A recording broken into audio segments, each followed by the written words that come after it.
Chapter 170. The woman's skin was whiter than snow. When such a celestial woman walked out of the ghost gate of Xianxia, Su Fengyan's horse lowered its head and neighed, its hooves pounding on the ground. Not only this animal but the entire group of horses were doing the same. The young kuei's scales stood up under Su Fengyan's feet. Its whole body was scarlet and its face was ferocious, as if it had encountered something dirty. Su Fengyan opened his eyes and looked over. He didn't know if the woman was a celestial or a mortal walking on the suspension bridge. There was no one stepping on the moat, but in an instant, the water was turbulent and boiling, as if thousands of soldiers and horses were passing by. The old god of swords, Li Chungang, showed a serious expression for the first time after leaving Jianghu. With light steps, he swept in front of Su Fengyan and Jiang and I, standing at the end of the suspension bridge and facing the woman from afar. The white-clothed Guanyin continued to walk forward until she reached the middle of the suspension bridge. The old god of swords stretched out his only arm and took off the dagger talisman. The two of them faced each other. No one saw her move on the suspension bridge, but the moat suddenly exploded. The mirror image of what everyone saw was distorted, and only the white-clothed Guanyin remained clear and independent. Su Fengyan finally saw the woman's beautiful face that seemed to be shrouded by thousands of snowy mountains. He was stunned. The woman was as beautiful as a painting and he knew who she was. Monk Long Shou, who claimed to be from Mount Lantua, said that he wanted to bring him to the western region. This monk in red robes and cassock was very otherworldly, so Su Fengyan specially went to the Tide Listening Pavilion to read the secret scriptures. The woman in front of him was the top Buddhist figure list, the master of the red sect of Tantric Buddhism. She had a long list of titles such as Great Compassion Dharma King, Bodhisattva Mending Acupoint, Master of Six Jewels. She was an old woman in her 40s. Su Fengyan thought that she was already old, and even if she had the skill to retain her youth, she would not be that pure and youthful. However, the woman in front of him was a little too tall, and her face was no different from a woman in her 20s. Her eyes were compassionate, and she was born with a red mole in the middle of her forehead. Su Fengyan thought that if he had known that the master of Mount Lantua was so beautiful, he would have bargained with her. Dual cultivation? No problem. As long as the master was willing to leave the western region, Liangzhou's environment. His Royal Highness had mountains of gold and silver mountains. Would he lack of a bed? Su Fengyan calmed himself down and stood side by side with Li Chungang. He said softly, "This person is the Dharma King of Mount Laotua, also known as the Bodhisattva of Six Pearls. It is said that she has Avalokitesvara Guru, Lotus King Guru and Rathvajra Guru. Can you defeat her?" The old god of swords held the divine talisman with one arm and was all smiles. If he didn't know the identity of the old man in the sheepskin coat, he would have mistaken him for an old fellow who didn't respect himself and was blocking his way to take advantage of his beauty. Li Chungang lowered his head and spat out a mouthful of green gang qi that Su Fengyan could see with the naked eye. It wrapped around the priceless divine talisman and shone brilliantly in the night. The old man said softly, "The monks of Mount Lantua are known to be unkillable. Back then, the red-armored man fought with an old man with a pestle for 3 days and 3 nights. Neither of them could kill the other. The Vajra state of the First Order came from the Buddhism sect. This old man would like to see if he really has the Vajra body. However, it's unfair to fight with a little girl of the younger generation." Su Fengyan, who wished for the world to be in chaos, said, "The old god of swords is only holding a dagger. He's already conserving his strength and not bullying the younger generation." The cross-eyed old man glanced at His Highness the Crown Prince, who didn't want to settle the matter peacefully and only wanted to watch the battle from the sidelines. The corners of his mouth twitched, but he didn't mind. The reason why people couldn't make a name for themselves in swordsmanship was because they couldn't break 10,000 techniques with one sword. When fighting with others, they were afraid of this and that. They were so afraid that they would lose their swordsmanship in the end. Li Chungang was not willing to pay attention to Su Fengyan's narrow-mindedness. From Beiliang to Qingzhou and then to Xiangfan, he had been observing this Beiliang heir. The conclusion he came to was that this kid's talent in martial arts was not bad. He was determined to be ruthless. It was a pity that he started martial arts too late. Otherwise, he might have become a Chao Guanzi before he turned 30. The white-clothed Guanyin took another step forward and Li Chungang was about to attack with a green dragon. But she was only one step away. She stopped on the drawbridge. She did not look at the old god of swords who was a potential enemy, but at the slowly retreating Su Fengyan. She raised her hand. The old god of swords, whose name was Sword Gang, had a talisman in his hand like a green snake. His gang qi was like a green snake spitting out its tongue. A gust of green gas gushed out and his entire arm was surrounded by green gas. But this female Dharmaraja, who was born in the imperial family of central India and was born on Mount Lantua, only raised her hand to lift the pot, uncorked it and drank a mouthful of wine. The wine was not familiar with the old god of swords Xianxia, so much so that the entire drawbridge was filled with its fragrance. The little white snake coiled around her white arm. It was an extremely strange scene. This six-jewel bodhisattva glanced at Su Fengyan. With just a glance, Su Fengyan's great yellow courtyard surged like a tidal wave and he spat out a mouthful of blood. The retainers behind him were shocked and were about to step forward to protect him when Su Fengyan stopped them with a wave of his hand. After spitting out a mouthful of blood, Su Fengyan's chest was not stuffy but clear. Second heaven and third heaven? If I take a few more glances, won't the great yellow courtyard be in my body? Sure enough, she looked again. Just as Su Fengyan was dumbfounded, the old god of swords frowned and shouted softly. A wisp of green gang chi appeared on the drawbridge and seemed to sever the formless chi. He glared at Su Fengyan and said, "Brat, you don't know what's good for you. Do you really think she's a compassionate bodhisattva just because you gave her some benefits? Be careful, you won't even know how you died." The white-clothed Guanyin shook her head slightly, put away the wine pot and walked forward silently. "Brat, you and Jianghu last retreat." With that, the old god of swords stomped his foot. With the sole of his foot as the epicenter, a deafening ripple of dust appeared. Su Fengyan pulled Jianghu and I and floated backward. The spotless female Dharmaraja ignored the formless sword chi from the old god of swords and walked forward barefoot. Just as the sword chi was about to reach him, a big monk in a red kasaya appeared between the old god of swords and the white-clothed Guanyin on the bridge. He had a wooden expression and managed to block the rings of sword chi. His kasaya fluttered in the wind as he stood tall. Su Fengyan sighed quietly. This monk, Long Shou, who had said that he would wait for 31 years, had appeared.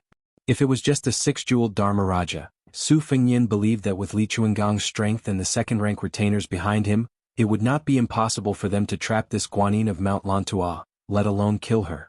Although the red-clothed monk was not a first-rank Dharmaraja, in this delicate situation, he was the biggest variable. Moreover, Su Fengyan did not have any ill feelings towards the monk in front of him. He had always respected eminent monks who had achieved the Tao. If they really fought to the death regardless of the outcome, it would not be a pleasant thing to watch. The red-clothed monk put his palms together and bowed his head. "My master has entered the world without any intention of fighting. I hope that His Royal Highness will not blame him. My master has come out of Xiangfan to release 100,000 evil spirits from purgatory. He has accumulated immeasurable merit for His Royal Highness." Su Fengyan felt that these words were preposterous, but he believed them without a doubt. Both Buddhism and Taoism had recorded that there were 100,000 evil spirits in Xiangfan who had been cooked by their relatives. Their resentment was so great that even the 36,500 grand ritual of the cycle could not eliminate them. Thus, the two sects made an unwritten bet that whoever won would enter Xiangfan and whoever lost would leave Xiangfan. This would not change for 100 years. If Mount Longhu won, the two Zen temples and the monks of Mount Lantua would not be able to set foot in Xiangfan for 100 years. If they lost, Mount Longhu would have to withdraw the grand ritual of the cycle and move out of their Taoist temples. They would not be able to preach in the city. The disputes between the three sects and the sects for fame and fortune were actually childish and unreasonable. Jianghu and I muttered, "She's so beautiful. She looks like Goddess Guanyin." Su Fengyan smiled bitterly. Goddess Guanyin observes the sounds of all living beings in the world. Ordinary people can be liberated by listening to her sounds. The goddess Guanyin in the eyes of the little clay figurine first brushed past Li Chungang at the bridgehead. She then brushed past His Royal Highness and said softly in Sanskrit, "I'm Guanyin. You're uncomfortable. You're not worthy of dual cultivation." Su Fengyan did not know why, but he laughed and said, "Since I'm uncomfortable, may I ask Bodhisattva to be at ease?" ##### tomorrow update as the title. Recommended a few books and cartoons. Crossing the South and Returning to the North, 13 lectures on ancient poetry, The Unnatural Death of China's Literati, The Queen of Arms, was a female protagonist. The World of Acceleration, was a pig's horn. Chapter 171. After Su Fengyan finished speaking, he noticed that Guanyin Bodhisattva beside him was a head taller than him. She was walking barefoot. Su Fengyan's height was already outstanding. Most of the men in the cold lands were tall and sturdy, but Su Fengyan did not appear short at all. Coming to Jiangnan he appeared even more slender. Among the women beside him, Jianghu was still growing. Tall women like Yu Yue and Shu Xiu were half a head shorter than him, but the female Dharmaraja was even taller than His Royal Highness. Not to mention how unconventional her clothing and temperament were, just her height alone was rather eye-catching. After the two brushed past each other, Su Fengnian very ungracefully turned his head to stare at the Dharmaraja of Mount Lantua. The wooden-faced monk Long Shou once again put his palms together, greeting His Royal Highness alone. The two had met twice in Beiliang. In addition, although Su Fengnian had a bad reputation, he was close to Su Fengnian. Everyone in Beiliang knew this, so the monk Long Shou did not dislike Su Fengnian. The red-clothed monk threw a peach at him, and Su Fengnian returned the favor by nodding his head slightly. Because of Wang Fei's worship of Buddhism, Su Fengnian loved the house and its crow. He was well versed in many Buddhist sections. This was not to belittle the principles of Taoism. He still agreed that the roots of the Central Plains were in Taoism. It was just that he had been exposed to the enmity between Su Xiao and Taoism since he was young. It was inevitable that he would have some opinions about some Taoist figures. In fact, Buddhism had always been called the Western religion by the scholars of the Central Plains. It was a very derogatory term. After the War of the Spring and Autumn Kingdom, the remnants of the fallen countries that did not care about fame and fortune in the early days all hid from the world. Once they chose Buddhism, they were widely criticized by the people. They were called escape from Zen because of the fear of death, and cursed that the old monks' true colors were excellent. However, as the current emperor began to worship Buddhism, their views changed. There were no less than 10,000 wandering monks in the capital alone, but Buddhism did not have a leader. It was not as clear-cut as the Taoism of Mount Longhu. The black-clothed old monk Yang Taisui was the imperial tutor of two dynasties. He had enough skills and experience and was the best candidate to be the leader of Buddhism. Unfortunately, the sickly old monk was a rootless duckweed. He had even severed ties with his family early on. Even when he taught the sons and grandsons of the emperor, he would keep a straight face. It was rumored that he had broken a few feather dusters in the inner palace. The princes and princesses were all very afraid of this old monk. In the palace, Princess Sui Zhu was the most domineering. Even the fearless one said that she was only afraid of black rice crust. In addition, the black-clothed old monk had been refusing visitors for more than a decade. If he did not form a faction and was alone, how could he have any power? The white-clothed Guanyin fluttered away, turning a deaf ear to Su Fengnian's shameless request for freedom. Once she left, monk Long Shou, who had been willing to wait for 30 years, no longer had any reason to draw a circle on the ground and follow her back to Mount Lantua. Other than the two Zen temples, the monks all wanted to say that they came from Mount Lantua, but none of them actually went to Mount Lantua. Su Fengnian caught a glimpse of Jianghu, who was staring at the back of the female Dharmaraja with a blank expression. He could not help but tease, "You want to go to Mount Lantua with me? You want to be a concubine or a nun? Let me tell you in advance, eating vegetarian food and praying to Buddha is much more difficult than studying to earn money." Li Chungang, who had gently tucked the divine talisman back into his hair bun, said playfully, "This woman from Mount Lantua has the intention of practicing dual cultivation with you?" Su Fengnian said regretfully, "In the past I was afraid that she would be an old cow eating young grass, so I refused her no matter what. Now it's her turn to despise me. What a world." The old god of swords finally had a chance to make a dig at Su Fengnian, so he naturally would not miss it. He said sarcastically, "Young Su," she said in front of a large group of people, "that you are not worthy of practicing dual cultivation. You are the great king of Beiliang and His Royal Highness, how can you tolerate that? Won't you be the laughing stock of the world if this gets out?" Su Fengnian said, "It's best if they laugh to death. I don't even need to learn the sword anymore. If I see someone I don't like, I'll tell them this joke. They'll die of laughter after hearing it." Old Man Li was stunned. Jianghu, who had finally regained his senses, heard such shameless words and said angrily, "You're really shameless." Su Fengnian said helplessly, "Then can you give me a way to save my face? Let 100 people rush up and beat up this goddess Guanyin? Or kneel on the ground and beg her to practice dual cultivation with me?" The little clay figurine was in a good mood after seeing Su Fengnian being looked down upon by the goddess in her heart. She turned around and repeated with a smile, "Not worthy, not worthy, not worthy." Su Fengnian purposely distanced himself from Jianghu. He looked at the city wall and sighed, "Tonight is a good day for 100,000 wild ghosts to come out of the city." Jianghu immediately shut up and subconsciously walked closer to Su Fengnian. Su Fengnian took the lead and walked up the suspension bridge. Xianxia was a typical majestic city in military books. The outer edge of the city was built with a protruding horse face. Su Fengnian walked past the moat and thought about the first attack in defense of the country war years ago. He could not help but remember the Trojan bull during the siege. He turned around and asked the old god of swords behind him, "What's the origin of the name Trojan bull?" Su Fengnian seemed to realize that this question was inappropriate after he asked it. To a swordsman, having his sword broken was undoubtedly the greatest humiliation in his life. Moreover, it was broken by two of Wang Xinji's fingers. He did not expect old man Li to be so nonchalant. He only nodded calmly and said, "The name Trojan bull indeed came from the siege weapon that you guessed. It means that all the enemies in the world are cities. There's no city that Trojan bull can't break.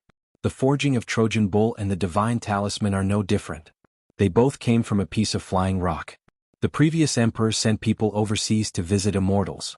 They happened to encounter a flying rock that fell into the sea and caused 1,000 waves. They fished it up from the bottom of the sea. Half of it was used to forge the Trojan bull and the other half to create the red armor of the talisman general. The remaining essence was used to create the divine talisman dagger on this old man's head." Su Fengnian teased, "Then you and the little clay figurine are really fated." The old god of swords chuckled. Chapter 172. The city was strictly guarded at night, but that was only for normal people. For Su Fengnian, a top nobleman who dared to fight with the Qingzhou navy, as well as a deity from Mount Lantua, he could come and go as he pleased. The guards at the gate had most likely received instructions from the king of Jing and Zhaoheng, and did not stop him. Otherwise, if they met, it would just be giving face to Su Fengnian. They could not hope to make the crown prince of Beiliang suffer in such a small matter. Even now, no one could say that Su Fengnian would be punished for the farce at the Spring Deity Lake. After all, it was different from the past. Right now, the king of Beiliang, dressed in a blue satin robe with 9 dragons, was in the capital. For the first time in the morning court session in the Golden Imperial Palace, this king with a different surname carried a sword as he ascended the throne. Faced with the censure of several officials, other than Zhang Julu, Gu Jiantang, and the 3 grand secretaries of the palace, Ren Tu only stood there and dozed off, ignoring all of them. As for whether or not there was fear behind his anger, no one knew. There were rumors in the capital that the king of Beiliang and his cavalry were resting at the Xiamawi Inn, which was deserted. Everyone in the capital was delighted and applauded. They all said that this was the will of the heavens, and that the unjust will find little help. The fate of Beiliang had come to an end. The Xiamawi Inn was truly deserted. In the inner courtyard, the king of Beiliang, dressed in the garb of a rich man, was drinking green ant wine with an old monk in black. The wine was something that Su Xiao had specially brought from Liangzhou to Graydon City. The old man in front of him, nicknamed the Sickly Tiger, had been forcefully dragged over by Su Xiao. In fact, over the years, the green ant wine had been sold in the capital because of his second daughter, Su Weisheng's brother appreciating the snow. However, the king of Beiliang had personally brought the strong wine for thousands of li. The gift was light, but the affection was great. This could be considered a way for Su Xiao to express his attitude to an old friend in a foreign land. "You Yang Taisui did not treat me as a friend. Even when I entered the city, you had to keep an eye on me for the emperor. However, Su Xiao still treated you, old bald donkey, as a friend. That year, you treated me as a farewell." The spring chill in the capital had long been eliminated, and the chirping of cicadas did not stop. However, Su Xiao still seemed to be afraid of the cold. He raised his hand and exhaled. He sighed and said, "When I left the capital, I remembered that the dynasty had 1,864 post-house stations. Now that so many countries have been annexed, can there still be half left?" The black-robed old monk said calmly, Great Peace City, the world is at peace and stability. Why is there a need to recreate the scene of the past when there were so many posts and messages flying everywhere? Isn't that a good thing?" Everyone knew that Su Xiao had an inseparable feeling for the post house because the Liang dynasty did not attach much importance to the construction of the post house back then. After Su Xiao took control of the military power, he proposed 10 policies. Among them, the post house and horse policy were developed to the greatest extent in his hands. There were also a few policies that had died midway before they could be popularized because of the end of the spring and autumn period. The elimination of the post house was just a miniature version. When the Liang dynasty was at its peak, it was like passing one relay station after another. The relay stations were like fish scales. Ride after ride, the relay horses were like shooting stars. Therefore, when the war of the country ended, almost all the emperors of the fallen countries were escorted to Great Peace City. During this time, when they saw a relay station 30 li away, they were all shocked by Su Xiao's methods. Many famous generals who only complained about the timing and location after losing the war were finally convinced. Because a small relay station involved many things such as the relay route, each of them was extremely troublesome. Just the planting and maintenance of the plants on both sides of the relay route alone cost the national treasury a lot of silver every year. At that time the war was in full swing. Not to mention the incapable emperors, the wise emperors only focused on the training of armor. They wanted to spend money today so they could see results tomorrow. As an official, how could they be like Su Xiao and persuade the emperor to spend money on a 100-year plan? Su Xiao smiled. Of course it is a good thing in the short term. After 100 years, it will be hard to say if it will be a good thing. The old monk in black was a monk, but he also drank wine. He took a sip and said calmly, "You don't have to worry." Su Xiao laughed involuntarily. "I'm not a monk like you. If I don't worry, how can I face the heroes who fought with me in the past? Who won this world?" Yang Taisui frowned and said, "Zhang Julu will worry, Gu Jiantang will also worry. Also, so what if you helped the late emperor win the world? Without you, Lame Su, there would be Lame Li and Lame Wang. You were proud of your achievements, but the late emperor didn't get rid of the hound after the rabbit was killed. He still allowed you to be the king of Bailiang. Isn't that enough?" Su Xiao said softly, "It's enough. That's why I didn't do anything after you pulled me to drink. The favor I owed you and him back then has been repaid." At this point the old monk in black felt guilty and stopped talking. His expression was slightly lonely. When that woman first entered the world, the sword case only had 9 words carved on it: "This sword pacifies the injustices of the world." When the late emperor learned of this, he smiled and said that without this sister-in-law, there would be no Su Xiao, and there wouldn't be his great country. The dragon sparrow sword of De Liang was worthy of these 9 words. That extraordinary woman only carved the last 9 words before she died. Every time the old monk in black thought of it, he felt guilty because he was the most guilty person in the world. The old monk asked, "Then why did you still invite me to drink?" Su Xiao snorted and said, "If it weren't for my wife persuading me all those years after I came to Bailiang, saying that a bald donkey like me had difficulties, I wouldn't have bothered with you no matter how magnanimous I am." Yang Taisui smiled bitterly. Su Xiao drank a mouthful of wine and sneered, "In the next court assembly, if Gu Jiantang dares to instigate a bunch of bastards to use underhanded tricks, don't blame me for pulling out my blade and hacking him." Yang Taisui frowned and said, "Even if Gu Jiantang is empty-handed, you can't beat him. He's the #1 sword user in the world." Su Xiao asked in return, "If I hack him, he dares to retaliate.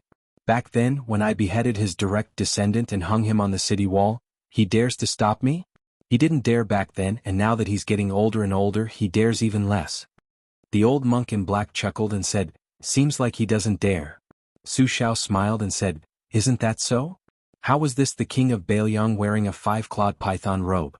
He was clearly a scoundrel in the marketplace. No wonder he could raise such an unscrupulous son like Su Fengnian." Su Xiao smiled and asked, "If I really hack Gu Jiantang to death, what will you do this time?" Yang Taisui said calmly, "I've already repaid the loyalty and righteousness I owe back then. Since you can invite me to drink today, I can invite you to kill someone and leave the capital tomorrow." Su Xiao laughed and said, "You bald donkey, at least you still have some conscience." The old monk in black remained silent. No one in the world was more trustworthy than this sickly tiger. The pot of green ants was quickly emptied. The old monk said softly, "You've caused the princess to live uncomfortably in the past, and now you've implicated your children, especially that Su Fengnian. Don't you feel any guilt?" Su Xiao smiled calmly and said, "We're not a family. Once you enter a family, you won't eat a family meal. What's there to live uncomfortably? It's all fate." The old monk sighed. Su Xiao asked, "Do you know about the 6 jewels guru of Mount Lantua?" The old monk nodded and said, "When this person first started cultivating, he didn't talk to the outside world, unlike the rest of the world. He achieved the great moksha state of motion and stillness early on. He's a great sage in Buddhism. He leaped into the 8 jewels realm at the same time as the new chief of Mount Wudong. They're both rare bodhisattvas of flesh." Su Xiao nodded and frowned. The old monk asked, "I heard that this red sex Dharma king went to Xiangfan, aren't you worried?" Su Xiao muttered, "How can I not be worried? She's dual cultivating with Fengnian. I'm worried but not dual cultivating, I'm even more worried." Chapter 173. It had already been 10 days since the king of Bailiang, Su Xiao, had arrived in the capital. In these 10 days Su Xiao had not paid a visit to anyone, nor had anyone come to the Demoyai courier station to present their name. Logically speaking, as a king with a different surname, Su Xiao should not be restricted by the rules and regulations of the clan and vassal law. Of the tens of thousands of officials in the capital, it would be best for them to curry favor with those in power. Even on the day when the results were released, quite a few officials would use the pretense of being from the same hometown to get close to those new grand scholars. Why was it that when it came to Su Xiao's side, not a single one of them showed up? In truth, with just a bit of thought, it was clear. In the imperial court, Grand Secretary Zhang led the civil officials, Gu Jiantang led the military generals, and the Green faction formed their own faction and roped in a group of stragglers. The remaining elders of the 8 perished countries supported each other, so it could still be considered a clear division. However, as the second generation of remaining young masters gradually rose to prominence, the earlier hostility and antagonism began to fade, and they began to integrate into the earlier tripartite balance of power. Among the 8 old countries there were splits. Western Shu was the closest to Qingzhou, so most of them were absorbed by the Green faction. Many scholars in Western Shu naturally had a favorable impression of the current Grand Secretary Zhang Julu, who hailed from the Great Yellow Sect. As for the valiant Dongyue and other barbarian lands, they preferred Great General Gu Jiantang. The latter also felt that this group of youngsters who could ride a saber and spear, as well as write poetry and literature, was more to his liking. As a result, the old Grand Secretary and the other pillars of the country of the older generation did not see eye to eye with Su Xiao. The new generation of popular officials, influenced by their ancestors in the Spring and Autumn War, would not take the initiative to side with the remote king of Bailiang. Most of them were divided between the 4 factions on the surface. Of course, if the pillar of Bailiang took the initiative to favor them, it was likely that no one would refuse this enormous honor. Hadn't the minor official of Yongzhou, Jin Lanting, relied on a letter of recommendation from the pillar of Bailiang to become an extremely noble member of the Great Yellow Sect? Su Xiao was not late for today's morning court session. When he stepped out of the carriage, he was already wearing a blue satin robe embroidered with dragons. In the past, it had always been Grand Secretary Zhang Julu who was the earliest to enter, and Great General Gu, who had always been the last to enter, and no one daring to overstep. Apart from this, as for who would be the second and third to enter the palace, it wasn't too particular. Generally speaking, it should be based on seniority and rank. However, as the struggle between the factions in the court grew increasingly intense, it became increasingly unruly. The Gu faction was mostly martial artists, and they looked down on the remnants of defeated and perished countries. They also didn't have much respect for the Green faction. The Jianghu faction, which had the most influence, had always been gentle and respectful. If the 4 factions were to include the 2 variables of the foreign relatives and eunuchs, in general, it was truly a chaotic and endless entanglement. In today's court session, most of the officials learned that Great General Gu had gone to the Liao 2 days ago and was destined not to return in a short amount of time. This made many of the spectators who were looking forward to the 2 famous generals of the spring and autumn period fighting fiercely in Baohe Palace feel extremely disappointed.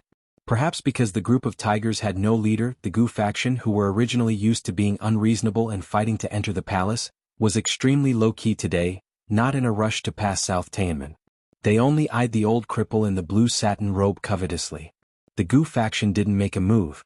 The Zhang faction, because Grand Secretary Zhang stood at the door with his hands in his sleeves, as if waiting for someone, also didn't enter the palace. Known as Zhang faction's trusted civil official and conscience, the newly promoted Wuying Palace scholar Wen Shouxin stood next to the Grand Secretary. His forehead was covered in sweat, because the Grand Secretary didn't enter the palace. In front of him, a hunchbacked old man was currently walking over the embroidered robe. Su Xiao chuckled and asked, "Scholar Wen, why aren't you carrying a coffin to court today?" When Shouxin still had some courage and insight. With a heavy cold snort, he didn't pay any attention to the mockery and ridicule. Earlier, he had his old servant carry a coffin to court to ask for death, impeaching the king of Bailiang, Su Xiao, for the 10 great capital crimes, begging the emperor to pay with his life, only asking for Su Xiao's death. It could be said to be a magnificent feat which of the officials and common people of the capital didn't raise a thumb. Originally, some of the colleagues within the Zhang faction who had been silently criticizing him for being promoted to Wuying Palace scholar also became completely silent, tacitly agreeing with Grand Secretary Zhang's arrangements. The Zhang faction's influence was the most profound and vast, so if they lost anyone they wouldn't lack anyone. As a result, the internal strife was often the fiercest. Zhang Julu surprisingly didn't care too much about this type of internal strife. As long as it didn't touch his bottom line, he never interfered. During these years, only a few people were expelled from the Zhang faction, their fates all dismal. If they weren't banished to the border, then they would never be employed again. When Su Xiao saw that this Wuing Palace scholar was pretending to be deaf and mute, he patted his shoulder, saying with an amiable laugh, "The imperial court needs loyal and righteous subjects like you. I heard that when Scholar Wen was a county official, his sleeves were clean and his hands were clean to the extreme, even starving 2 of his daughters to death. When I first heard this news in Beiliang, I was already bewildered. How could this type of official only be an 8th-rank minor official? This is our Grand Secretary Zhang's mistake. Who would have thought that in just a few years after Scholar Wen's 2 daughters died in the blink of an eye, he would become a Wuing Palace scholar? What rank does he rank among the 3 halls and 3 pavilions? It seems like Scholar Wen should still have a few fewer daughters. If he had 2 more, wouldn't Grand Secretary Zhang have nothing to do with it? Forget about Wuing Palace scholar, even that Preservation Palace scholar would similarly be in Wendaren's bag.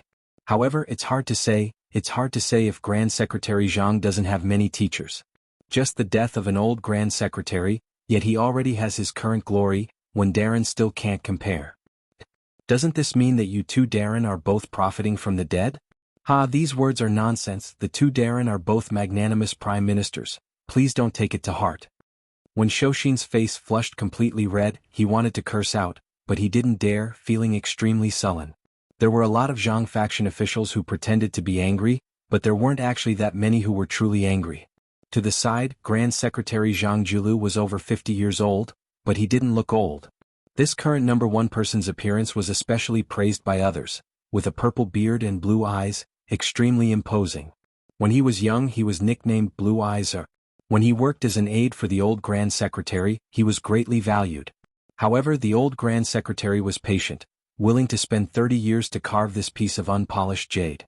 He didn't pull up seedlings to help them grow, refusing several promotions in the bureaucracy on behalf of his beloved disciple, to the extent where he didn't even care about the opportunity to be sent out to become a border official.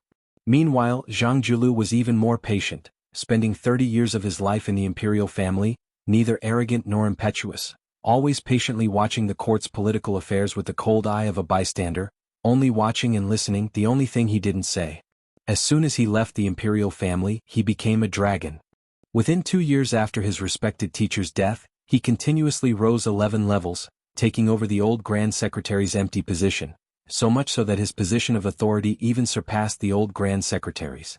Zhang Julu was ridiculed by Su Xiao, but he didn't show the slightest bit of abnormality.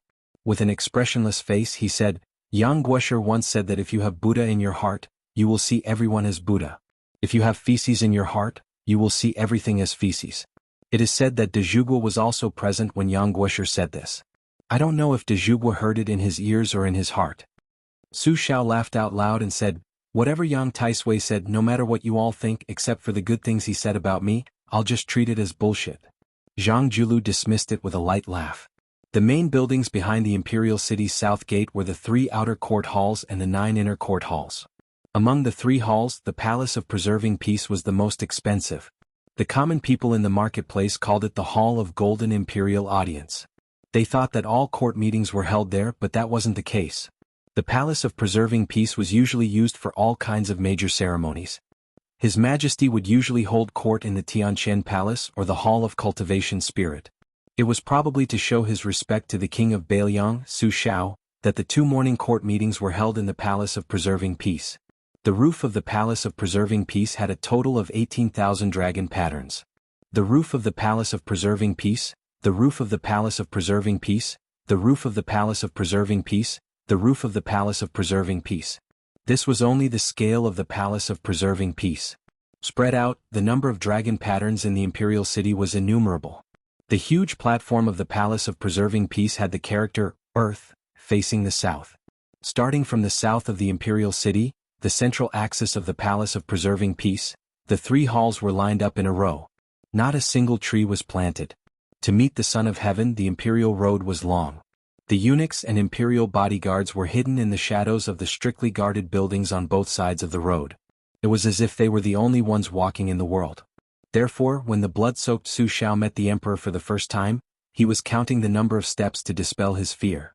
If Su Xiao was like this, it was needless to say that the other courtiers who attended court for the first time were trembling with fear. Accompanying the monarch was like accompanying a tiger.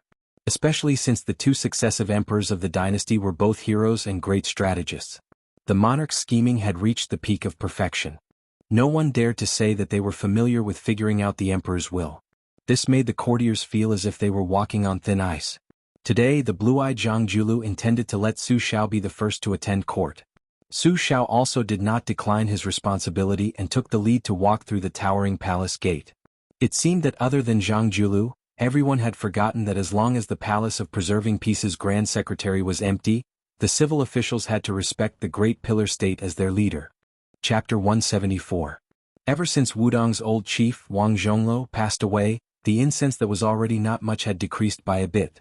Fortunately, the close to 1,000 old Taoists, middle-aged chancellor and Taoist children behind the memorial arch were used to living a poor life. When the house leaks, it will be repaired. When the clothes are old, it will be repaired. When the clothes are old, it will be repaired. When the house leaks, it will be repaired. When the clothes are old, it will be repaired. When the house leaks, it will be repaired. When the house leaks, it will be repaired. When the clothes are old, it will be repaired. At this time, a young Taoist was squatting behind the memorial arch of black tortoise Dongxing and sighing. Beside him were a few mischievous Taoist children from the nearby Taoist temple. Each and every one of them were fighting over this Taoist priest to tell them some love stories from the book. This story was much more interesting than the Taoist scriptures, but it was a bit too desolate. Why didn't the men and women in the story have a good ending? Listening to the storyteller beside him nearing the end of the story, he became more and more worried. Didn't they force themselves to be beaten by their master with a plank to escape from the Taoist lesson and sneak out? Grand Marshal Granduncle, why are there so many riddles, drinking games and poems in this book? Don't tell me they were all thought up by one person. If it's true, how much knowledge does the person who wrote this book have? Isn't he almost comparable to Grand Marshal Granduncle? A little Taoist child who had only been on Wudong Mountain for less than 2 years asked timidly. The little Taoist child was born with red lips and white teeth. He was full of vigor. Propping his cheeks with both hands, he stared at his master's martial uncle. According to reason, he should be calling him Chief. However, it seemed that everyone in the book did not like this Grand Marshal Granduncle, so he still called him Chief, according to seniority. Nonsense, how can the person who wrote this book be more knowledgeable than Grand Marshal Granduncle? A little Taoist child who had entered the mountain a little earlier slapped the little Taoist child with a stern expression. The little Taoist child who was scolded held his head and did not dare to refute. I'm not talking nonsense. If the person who wrote this book and I were to debate about Taoist principles, I reckon he would not be able to win. However, when it comes to love and affection, I am 108,000 li away. This is the principle of specialization. In the future, when you study scriptures with your masters and encounter problems, don't think that your masters are always right. If I still say that you are wrong and you are still unconvinced, you can go down the mountain to find out who is right and who is wrong. If one day you feel that you have found the answer and that I and my masters were wrong, you can return to the mountain and tell us that we were really wrong. If you feel that you were wrong, don't feel ashamed. Remember that our Wudong Mountain gate will never be closed. The young Taoist smiled and rubbed the head of the youngest Taoist. His smile was warm. Grand Marshal Granduncle, I think it's wrong for Master to hit us whenever he's unhappy. What do you think? The little Taoist asked innocently. The young Taoist laughed softly and said, when I was young, I was also hit a few times. However, now I know that most of the time it was my own fault. After a while, I no longer care about it. Master and senior brothers are not saints without temper. It's inevitable that they will make some mistakes. In Wudong's 1,000 years of history, there are hundreds of thousands of recorded Taoists. However, there is only one statue of Xuanwu Tianzuan. We, including me, are all ordinary people. We have to allow others to make mistakes and allow ourselves to make mistakes. Don't be stubborn. Otherwise we will not be happy. It's not easy for us to come to the world. If we are always angry, even if you are a high and mighty emperor, it will be boring. Moreover, we are born in the world. Glory, splendor, wealth and status are nothing more than passing clouds. The Tao is made of gold and the medicinal pill furnace is filled with spring. Wudong is my pillow and my pillow is Wudong. That is enough. A slightly older Taoist whispered, Marshal Granduncle, I heard that rich people eat meat every day. I am so greedy. When I am hungry and recite scriptures, I always drool when I think about it. The most handsome young Taoist with the highest seniority smiled and said, isn't eating meat every day the same as eating plain tea every day? Qing Feng, Marshal Granduncle gave you 10 steamed buns. You were the first to taste it. How does the 10th steamed bun taste? The young Taoist named Qing Feng said with a bitter face, 10 steamed buns. I am stuffed to death. The young martial granduncle laughed and said, that's right. It is the same principle on the mountain. Senior brother sect leader said that it is better to have a high heart than a high Tao. If we are greedy, there will be no end. Before ancestor Lu ascended to immortality, he hung a sword on Nangong Yuejiao's head. Do you know what is the most powerful part of that sword? I heard from master that the sword can fly for 1,000 miles. It must be to slay demons and eliminate devils. The young martial granduncle listened with a smile and did not say anything. When it was quiet, he said softly, Ancestor Lu seemed to have left behind the 3-foot sword, but in reality he left behind the Dao root and Wudong. He taught us to use the Qingfeng sword to cut away worries, greed, anger, and lust. Lust? The youngest Taoist child was confused. The rest of the young Taoist priests who didn't know much were all chuckling. The book I read is called The First Snow in the East Wing. It skipped some things about men and women. The young martial granduncle said with a smile. Does Grand Martial Granduncle have lust? The little guy asked. Without waiting for the martial granduncle to reply, the little guy was beaten up by the senior brothers and junior uncles. The young martial granduncle rubbed his little head again and said softly, yes. There was a burst of surprised gasps, but no one thought that the self-proclaimed Wudong Mountain's young ancestor who claimed to have lust was not lofty, learned, or amiable. The young martial granduncle laughed and said, it is not a bad thing to know that you are not good. This is the same as us Taoists seeking the Tao of heaven. You know that it is not in my hands, so you want to seek the Tao. Martial granduncle, you still haven't sought the Tao? A young Taoist asked nervously. It is hard to say. The young martial granduncle said honestly. At this time, a group of old pilgrims from Yongzhou finally walked more than 10 li of the divine path. Panting for breath, they arrived under the memorial arch. The young Taoist immediately stood up and called the young Taoist beside him to help carry the luggage. When they went up the mountain, the Taoist children skillfully introduced the scenery of Mount Wudong and the Taoist temple. The old pilgrims probably thought that the young Taoist children were amiable and cute, so they all showed a smile of vicissitudes. They walked and stopped, and their tiredness gradually disappeared. The young martial granduncle knew that the younger generation would not be able to accompany them to the top of the mountain, so he let them go down the mountain first and picked up all the luggage alone. The old people felt apologetic, so the young Taoist, who did not speak much along the way, smiled and said it was nothing. The old pilgrims saw that he went up the mountain like moving clouds and flowing water, with an indescribable magical style. It really did not seem like he was pretending to be relaxed, so they felt a lot more relieved. Without the young Taoist children, the old pilgrims finally asked a slightly sensitive question, which could not be avoided from the old and new Wudong Mountain. The last time this group of old pilgrims from Yongzhou came to Wudong was more than 10 years ago. This time, it was almost the last time in their lives that they would climb the mountain to burn incense. Most of them did not have a bad impression of Wudong, but their families' descendants were more willing to go to Mount Longhu. Their bodies could not walk, but their words revealed that if they were 20 years younger, perhaps they would really go to Mount Longhu, which produced 3 state teachers in succession. When the young Taoist priest who was carrying a lot of luggage heard this, he did not say anything. He only smiled and appeared naive. In the eyes of the old pilgrims, this was much more pleasing to the eye than trying to put in good words for Mount Wudong. They slowly climbed up the mountain. When they were close to the peak, they met an old Taoist priest who was sitting and looking at the sea of clouds. The old Taoist priest finally recognized the young Taoist priest who was carrying heavy luggage up the mountain. He quickly got up and bowed respectfully, saying, "Greetings to the chief." The young Taoist priest smiled and nodded, which could be considered a greeting. The dozen or so old pilgrims could not believe their ears. They all looked at the young Taoist priest who had accompanied them all the way and listened to how Mount Longhu was and how cold Mount Wudong was. They had indeed heard that the chief of Mount Wudong was surprisingly young. The main reason they came to Mount Wudong to burn incense was that they hoped to meet the new chief. They wanted to take a few glances at him from afar. It would be good to get some immortal air. No matter how Mount Wudong had declined in the past 100 years, it was still the ancestral court of Taoism that had once suppressed Mount Longhu. With the immortal Wang Zhonglo before them, the pilgrims still regarded the new chief as an immortal from the bottom of their hearts. But why is this young immortal carrying the luggage of us old men? Chapter 175. Reincarnated. After knowing the Taoist's identity as the Wudong sect leader, the old pilgrims did not dare to let the number 1 immortal on the mountain carry their luggage for them. The young sect leader could not dissuade the old people, so he could only accompany them all the way to the entrance of the Black Tortoise Hall on the Big Lotus Peak. There were few pilgrims. The young Taoist stood under a 1,000-year-old camphor tree and looked at the pilgrims holding incense and worshipping in all directions. Finally, they threw the incense into the huge incense burner. Wudong Mountain finally had some incense and smoke.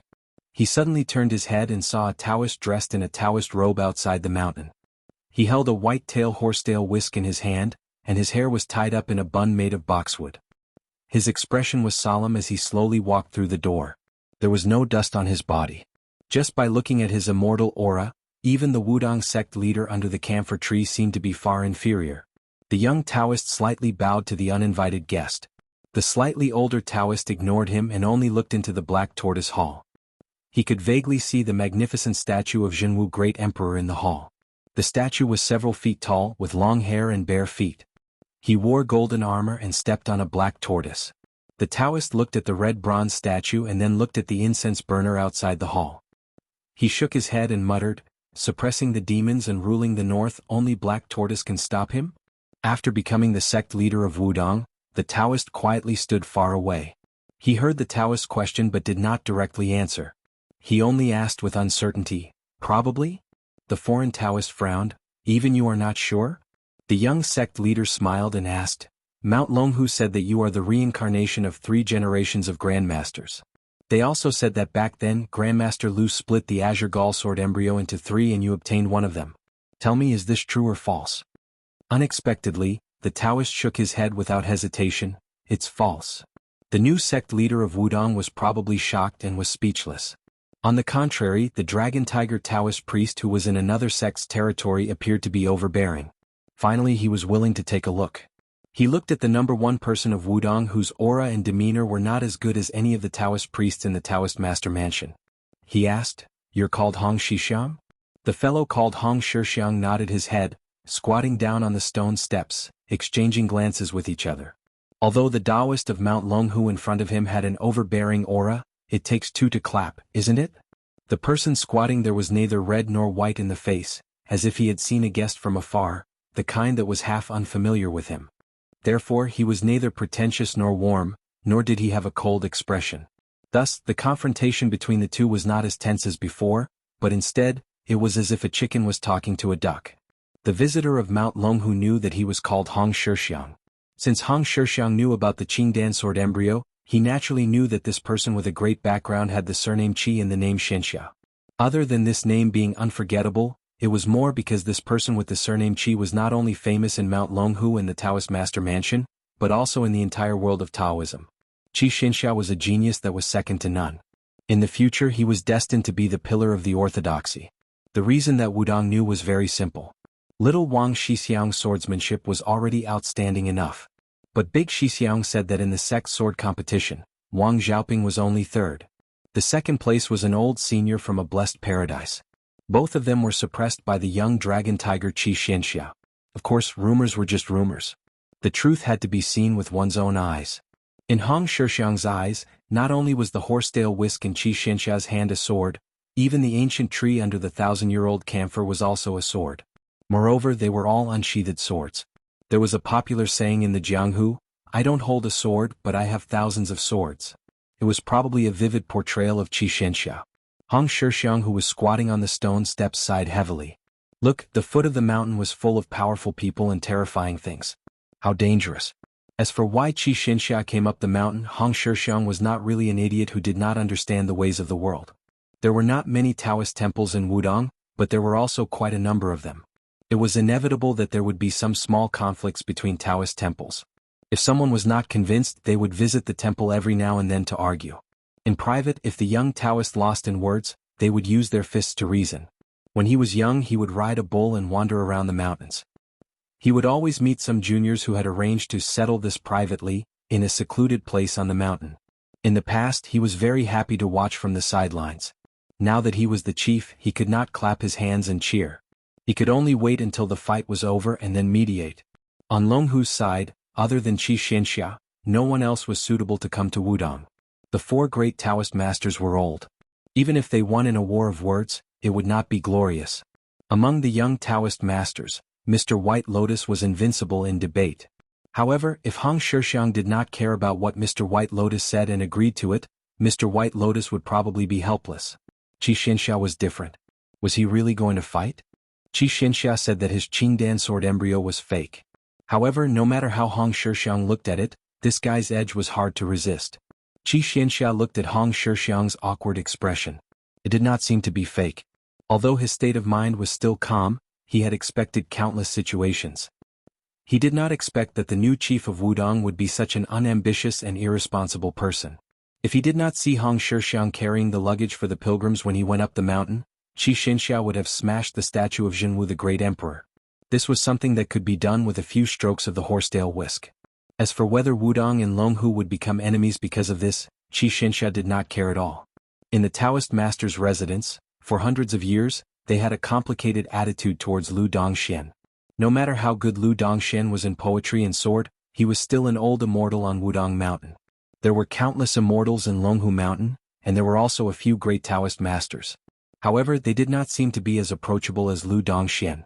Xianxia had long felt that compared to Lu Dongxian, the Taoist masters in Longhu Mountain's Zhao family's genealogy were more like clay statues in a Taoist temple.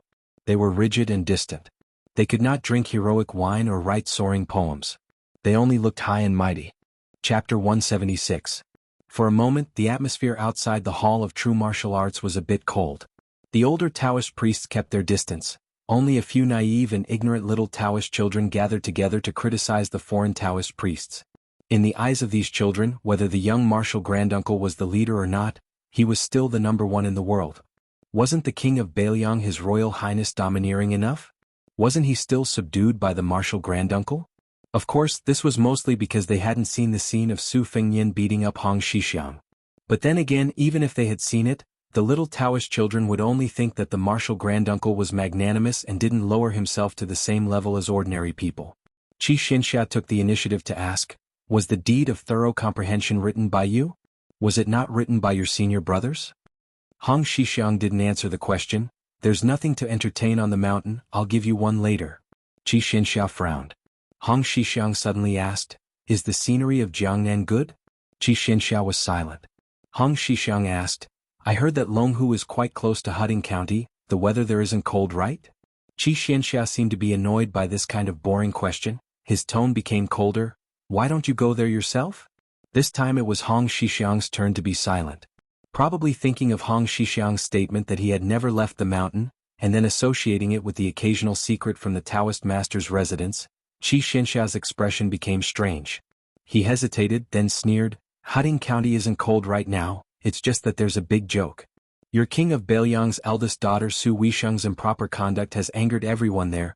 Even the capital has heard that there's a lady in the palace who wrote the precepts for women who is very angry, spreading the news that she's going to interrogate this princess who's married to Jiangnan." Hong Shixiang raised his head and asked seriously, "Interrogate what?" Xianxia said calmly, "As the leader of Wudong, you're only concerned about this?"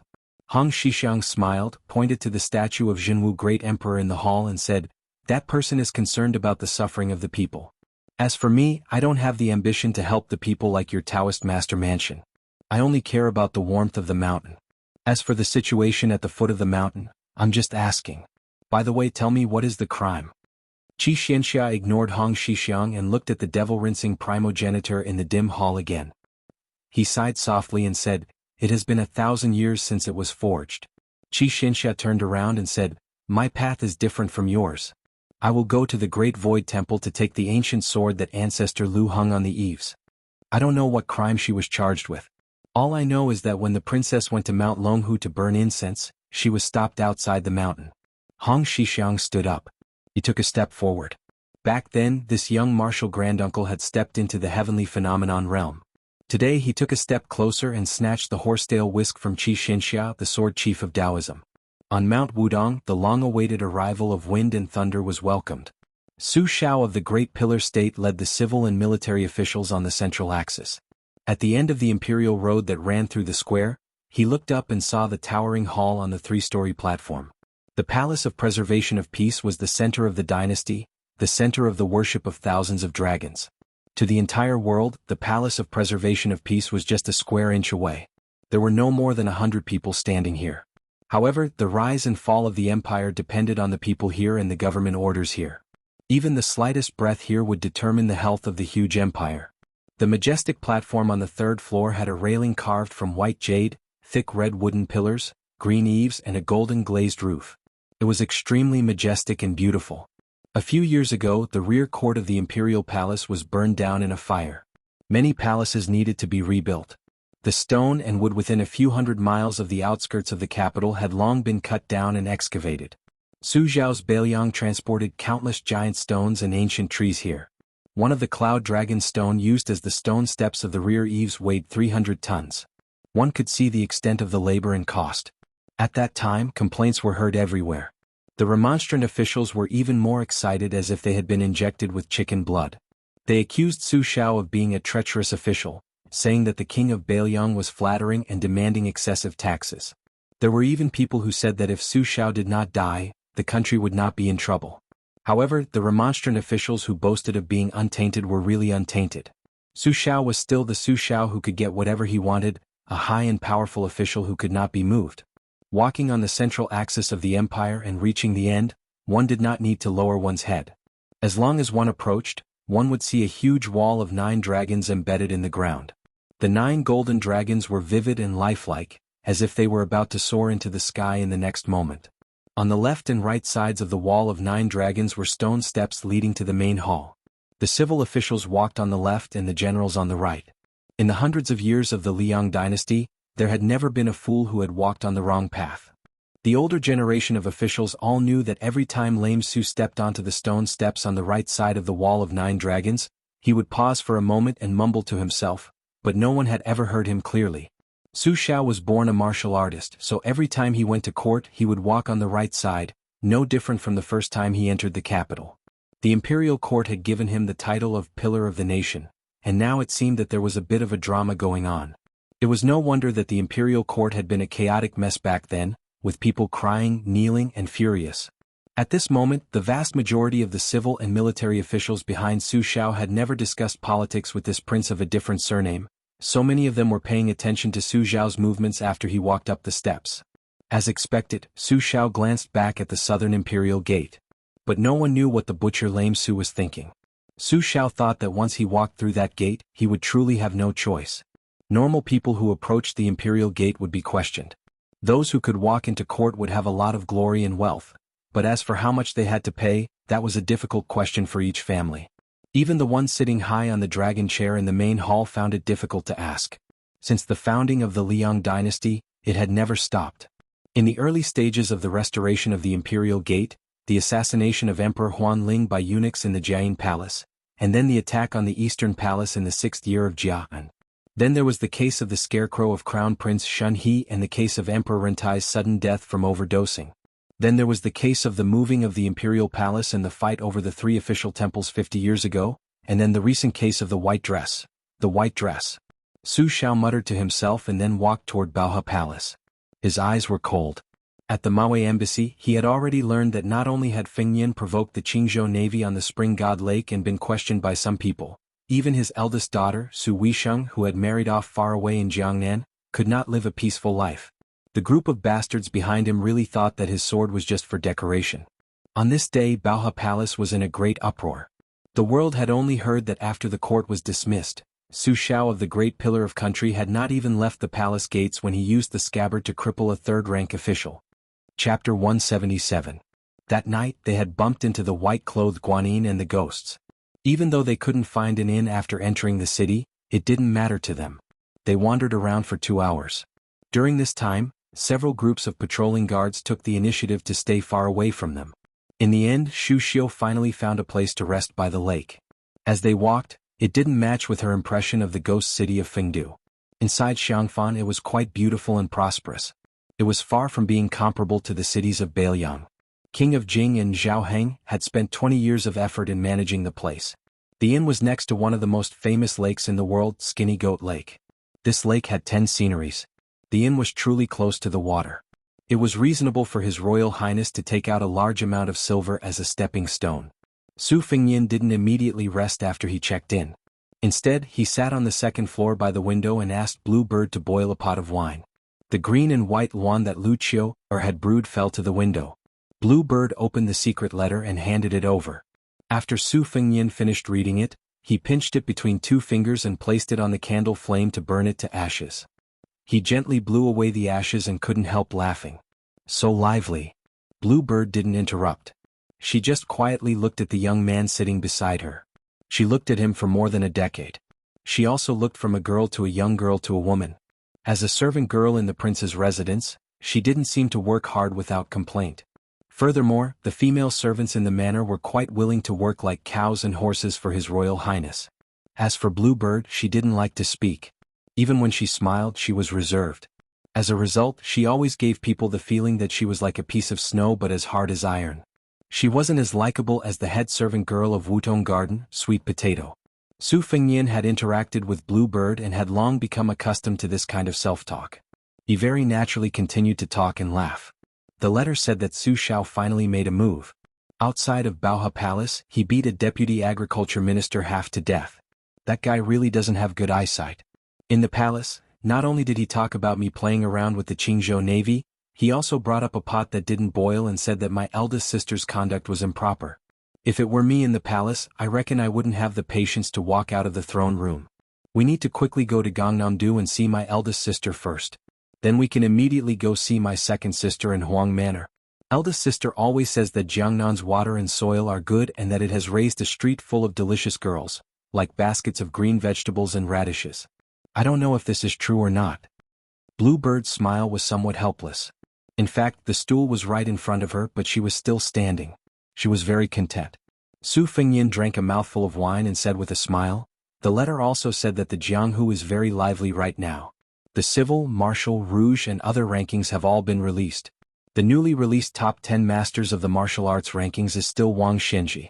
The position that Wudong's old chief vacated was given to a guy who didn't have any reputation before. He's a machete man from Beimang. I'm very curious as to where these rankings came from. It must be some well-informed fellow who dares to release these rankings. That old man Li beside us has just come out of the Tide Listening Pavilion and he's already on the rankings. However, he's only ranked 8th, one place lower than that machete man. It's scary. The old god of swords may be one-armed, but he's made a lot of noise every time he fights. I really can't imagine how shocked the immortals and monsters ranked above him are. Sometimes when I look at the embroidered winter-spring thunder, I feel a little discouraged. I admit that I'm already very lazy when it comes to practicing the blade, but why do I always feel that I'm miles away from these guys? They say that once you enter a noble family, you'll be as deep as the ocean. I think it's better to change it to entering the Jianghu. Those who aren't on the rankings want to enter the rankings, while those who are on the rankings want to be in the top 3. Blue Bird, do you think I'll go crazy one day and try to be number 1? Back then, my second sister didn't want me to practice the blade because she was worried about this. Was she afraid that I'd go crazy one day and not care about anything else? Blue Bird hesitated. She wasn't willing to speak clearly. She only spoke in a small roundabout way. Practicing martial arts is always good. Su Fengnian rarely thought deeply about Blue Bird's past. First, they had known each other since they were young. Second, Blue Bird was not a complicated woman. Although Blue Bird was not as close as Sweet Potato in Wutong Garden, Su Fengnian believed that in private, the servant girls in the courtyard would be more willing to talk to Blue Bird about boudoir. Of course, these kinds of boudoir conversations were not about the love affairs of ordinary families. They were about the matters of the military and the state. Bailiang Palace was a place filled with swords and spears. Even the servants were stained with the arrogance of the imperial court. Since Su Xiao could be called the second emperor, then the Bailiang army was like a small imperial court. In this way, what difference was there between the prince's manor and a small imperial palace? It was just that Su Xiao never admitted these sensitive facts. Su Fengnian stroked the pair of scabbards embroidered with winter and spring thunder and suddenly laughed. Blue Bird smiled. Su Fengnian retracted his fingers as if he had been caught in bed. Although His Royal Highness had 2 sisters, when it came to telepathy, it was like a worm in his stomach. Just now, when he touched the scabbards, he remembered that the pair of scabbards on the table were White Fox's beloved personal items that she had worn for many years. When he touched them, he always felt that he was indirectly touching White Fox's face. This really made Su Fengnian feel strange. He didn't have a fetish for cutting off sleeves. It was really because White Fox's face was too beautiful. Who was the champion of this Rouge Review? Wasn't it Nangong Push who was a man? When the mysterious Rouge House of Yunshan evaluated beauties, they would usually add more than 100 words to the beauty of the women on the list. Only Nangong Push was not mentioned in detail. They did not even mention his gender. When Su Fengyan first got the result, he laughed out loud. He thought that if the world knew that this guy was actually a man, would the woman behind White Fox's face be angry to death? At this moment, Su Fengyan loved the house and its crow. He was very curious about the woman on the list who was evaluated as not inferior to Nangong. He wondered why he had to meet her during this trip. Since White Fox's face was a man, he couldn't be his sister-in-law. Besides, he was doing closed-door training in the Tide Listening Pavilion, so there was no need to snatch the Baoyang. However, Qinyu, who was evaluated as not inferior to White Fox's face, just happened to snatch back the Baoyang and give it to his brother, Huang Mana. It was not a joke when he said that he would find a wife for Long Xiang in the early years. Su Fengyan got up and said, "Let's go to the lake." Outside the door, Lu Yangshu and the other two retainers took turns to keep watch. At this moment, it was Big Sword Lu Qiantang who was on duty.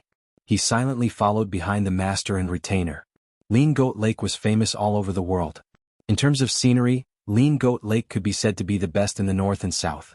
There were more than 100 famous scenic spots in the annals of history. Back then, the selection of the 10 sceneries of Lean Goat Lake caused a big fight among the literati. They all had their own praises and fought until their faces turned red. In the end, the Grand Chancellor of Shangyin Academy came forward and gave the final word. Su Fengyan walked on the horse-riding embankment with Bluebird. The name of the embankment came from the idiom, looking at flowers while riding a horse. The two sides of the embankment were full of flowers. It was brilliant every spring and summer. Su Fengyan, who had nothing to do, picked up the winter embroidery knife and teased the embankment along the way, plucking countless flowers. Su Fengyan, who was strolling under the moonlight, was bored to death. He casually picked a topic and said softly, "I'm sure the whole city of Xiangfan already knows that I've entered the city." Bluebird frowned and asked, "Was it King of Jing and Zhaoheng who spread the news? Is he trying to kill someone with a borrowed knife?" Chapter 178. Su Fengyan nodded and smiled, "But if I die inside or outside the city, it will be a headache for Zhaoheng and Zhao Sun.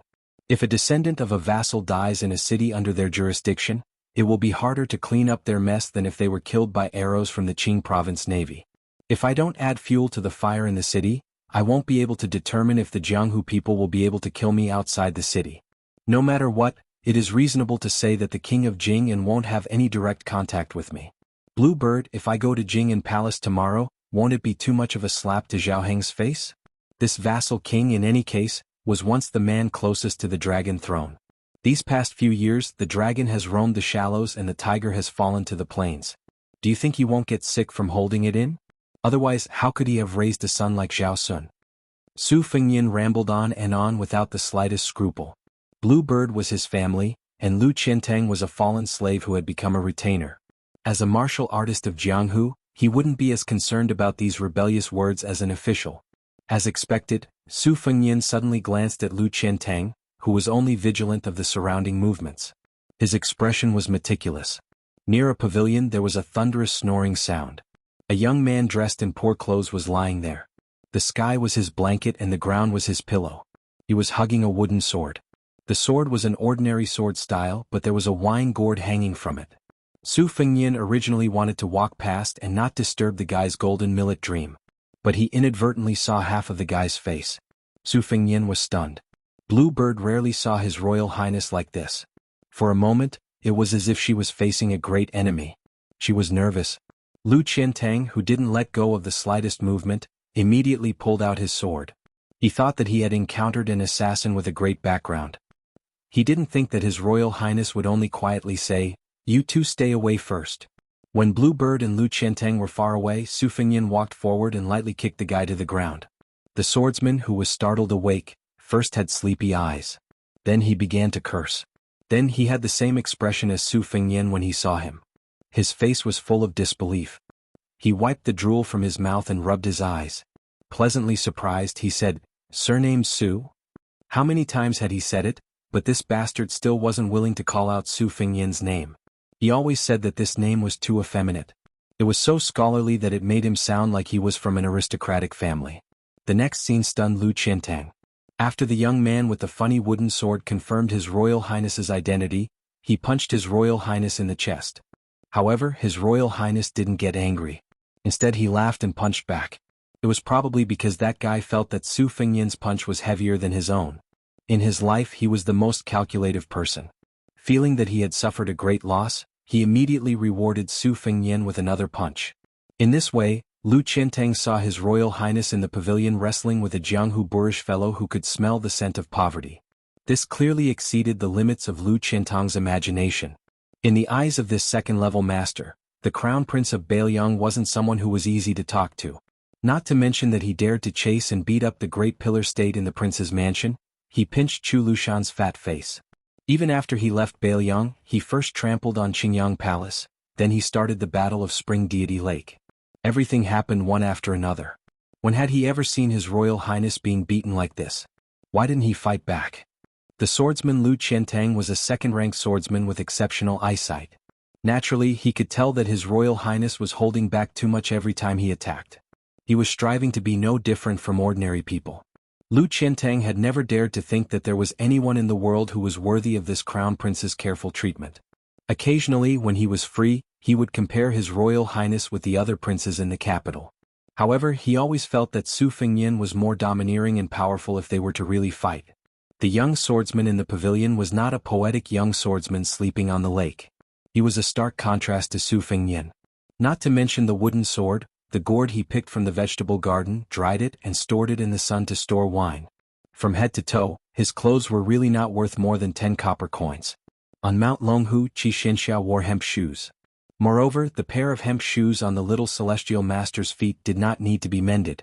Moreover, Su Fengyan was more certain than anyone else that the man in front of him was really poor. He was so poor that there were no jingling sounds in his pockets. Poor to the point that there were only 4 walls in his house? In any case, he had a home. After this fellow left home to travel, he could only call the 4 corners of the world his home. He did not know what to eat next. For a swordsman to reach this level, he could not be any more miserable. That guy had been starving for a few days, so he was completely listless from all the fighting. He lay back down and looked at Su Fengyan's luxurious clothes. With a face full of disbelief, he asked weakly, "Brat, which family did you steal the clothes of? You even have 2 good swords. They must be worth a lot of money, right? Alright, I have to hurry to the top of the city wall to look at the portrait. There's a high chance that you're there. I'll report it to the government tomorrow." Su Fengyan sat on the side and leaned against a pillar. He laughed and said, "Wenhua, oh Wenhua, why don't you have some future prospects? I'm still waiting for you to make a name for yourself so that I can take advantage of you. Why are you still like this? You're just as sloppy as you were 2 years ago. How many meals have you not eaten?" Unsurprisingly, it was the young swordsman who would never be able to make a name for himself. He rolled his eyes and laughed as he scolded, "Stop talking nonsense. Su, if you still have some conscience, then take off this eyesore of a set of clothes and exchange it for some good wine and meat. Only then can we be considered brothers." Su Fengyan laughed and said, "All right, you can eat your fill with wine and meat." Wenhua was stunned for a moment. He sighed and said, "Young Su, although you've changed your clothes, you haven't changed your conscience." Su Fengyan deliberately flicked his clothes with his finger and said, "I've long said that I'm one of the richest children in Bailiang. Do you believe me now?" Wenhua said unhappily, "Who told you to pretend? Tomorrow I'll make you invite me to the Xianxia alley to throw money. You'll be exposed." Su Fengyan asked, "The Xianxia alley?" Wenhua chuckled and said, "White steamed buns." This was Wenhua's catchphrase. Su Fengyan smoothly took over and said, "White is nothing but a lady's chest. Oh, is it a good brothel?" Wenhua smacked his lips and said with a yearning expression, "The best place in Xiangfan City. A few days ago, I saw a leading lady in the Xianxia alley from afar. Just now, I was dreaming of doing it with her. In the end, I was King woken up by you. No, you have to compensate me." Su Fengyan slanted his eyes and said, "What are you pretending to be a hero for? Didn't you say that you won't lose your virginity before you return home in glory?" Wenhua said helplessly and discouraged, "You won't allow me to enjoy my mouth." Su Fengyan asked, "Find a place to get some beef?" Wenhua swallowed his saliva and shook his head and said, "The night ban in Xiangfan City is too scary. I can't tell if you're really wanted, or if you'll go out tomorrow to reward our internal organs." "That's right, where's old Huang?" "What? Last time he accompanied you to suffer, but this time he didn't accompany you to enjoy life? You're not honest, kid." Su Fengyan said calmly, "He's dead." Wenhua haggled over small matters. If someone dared to give him less than a copper coin, he would dare to roll on the ground like a country shrew. However, he was rather open-minded when it came to important matters. When he heard the news, he was only shocked and regretful for a moment. He sighed and said, "If he's dead, then he's dead. He'll just reincarnate better. Where is he buried? If it's not too far, I'll burn incense and serve wine next Qingming festival." Old Huang was a good person. "I don't care about other people's lives, but I still have to go to Old Huang's grave." Su Fengnian said softly, "He died at the Eastern Sea's Martial Emperor City. There's no grave." When Hua said in bewilderment, "Why did he run to the Martial Emperor City? If I remember correctly, Old Huang was from Western Shu? That Western Shu accent, when I first met you guys, it almost made me want to commit suicide. These 2 years without Old Huang nagging beside my ear, I'm rather lonely." "That's right, it's quite lonely." Su Fengnian looked at the moon in the middle of the lake and muttered, "It's quite lonely." Chapter 179. When Hua said angrily, "Su, watch your mouth. What servant girl's life? Be careful or I'll get angry with you." Su Fengnian rolled his eyes. When Hua raised his head to look at Blue Bird with his mouth full of oil, and he did his best to reveal the most graceful smile in his life as he said shyly, "Miss, just because you called me young Master Wen, if that Su brat dares to bully you in the future, I'll be the first to take care of him. With his mediocre martial arts, I won't even need to use a sword to beat him down." Su Fengnian laughed loudly and teased, "Young Master Wen, come drink." When Hua was in a great mood. It was the first time he'd been called young Master Wen. His entire body felt comfortable, and he suddenly felt that besides the woman he adored in his heart, she was the second cutest woman in the world. Such a well-educated and virtuous woman was a servant girl? Only a ghost would believe that. When Hua burped, and the remaining wine was carefully poured into his wine gourd. When Hua threw a glance at Su Fengnian, and Su Fengnian shook his head. When Hua nodded vigorously, causing Blue Bird to be baffled. It was actually Su Fengnian who couldn't dissuade Wen Hua, and he could only awkwardly ask Blue Bird to carry the lunchbox back to the inn first. The two of them ran out of the pavilion like a wisp of smoke, and found a clump of grass near the water. They took off their pants and squatted down at intervals, and their bare buttocks were especially absurd under the moonlight. The two men ruined the scenery like this by taking a dump at Thin Goat Lake. However, if one knew about the hardships of those years, they wouldn't be surprised by the vulgar and despicable actions of this pair of buffoons at this moment. To a nobody like Wen Hua who was crazy poor, the most king happy thing in the world wasn't eating, drinking and sleeping but the word shit. Because only when one was full would one have the capital to shit, and this was a very shallow principle. Wen Hua who was squatting by the lake exhaled a long breath, and he said leisurely, "Who knows, there might have been some poet or elegant scholar who recited poems here in the past. When I think of this, I feel great." Su Fengnian did not say anything. He believed that King of Jing and Jianghu would never have thought that the Crown Prince of Beiliang would urinate and defecate beside the Thin Goat Lake. Wen Hua was slightly bored when he saw Su Fengnian didn't move, and he suddenly smacked his lips in shock. "Su, there's a stone tablet behind the place where I shit." Su Fengnian finally could not bear it any longer and cursed, "That's the record of the Slender Goat Lake written by the governor of the previous dynasty, Li Mi. You son of a b***tch really know how to pick a place." Wen Hua was speechless for a moment, and then he said in his heart, I've sinned." Su Fengnian hesitated for a moment before he asked softly, "Wen Hua, do you want to continue hanging out with me? Just like in the past, walking around and taking a look? If you run into another martial arts competition to find a spouse, I'll take care of you." Wen Hua laughed and said, do you really think I'm stupid? Kid, you're amazing now and I don't care who you are.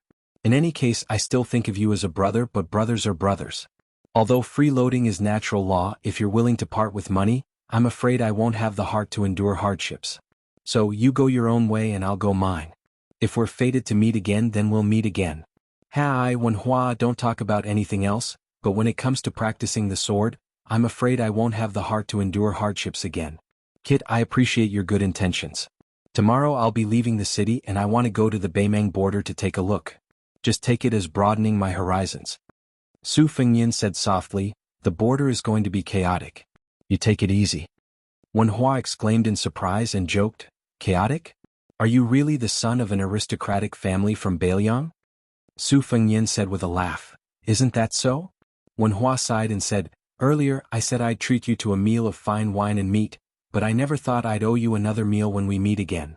Su Fengnian said, "You owe me then." Kid, just don't die, otherwise, there'll always be a chance to pay me back. Wen Hua chuckled and said, according to old Huang's words, I'd have to say something like this at this time. Su Fengyin said absent-mindedly, that's right. Wen Hua suddenly shouted, the blades of grass on my side are fucking ridiculously small. It's not easy to wipe my ass. It seems your side is a bit wider. Hurry up and throw some over. Su Fengyin cursed and threw over a clump of blades of grass. The two of them returned to the pavilion and Wen Hua asked, you're not going back to the inn? Su Fengyin shook his head and said, let's have a chat. Tell me about that young lady of yours. The two of them chatted until dawn, and then Wen Hua glanced at the dawn sky before he stood up and said, all right, I'm going out of the city. Help me remember the wine and meat that I owe you. Right, help me thank that good young lady. I've never been called young master by anyone in my entire life. Su Fengyin hesitated for a moment before he asked, I have an old senior that uses the sword by my side.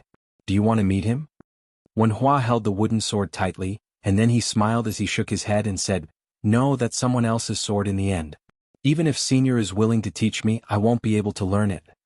Su Fengyin teased. Didn't you always want to be taken as a disciple by an expert in the past? Wen Hua said sternly, I only thought about it. I remember old Huang said that practicing the sword requires sincerity, just like pilgrims praying to gods and Buddhas. Sincerity will work. But I've been idle for the past 2 years, so I've pondered over an unreasonable principle. The sword is my own. With my aptitude, if I walk the path of someone else, I won't be able to achieve anything in my lifetime. I don't have the habit of owing people. I can't really owe you a few meals of wine and meat until my hair turns white. Let's go. Don't be so wishy-washy like a woman. Wen Hua was full of smiles.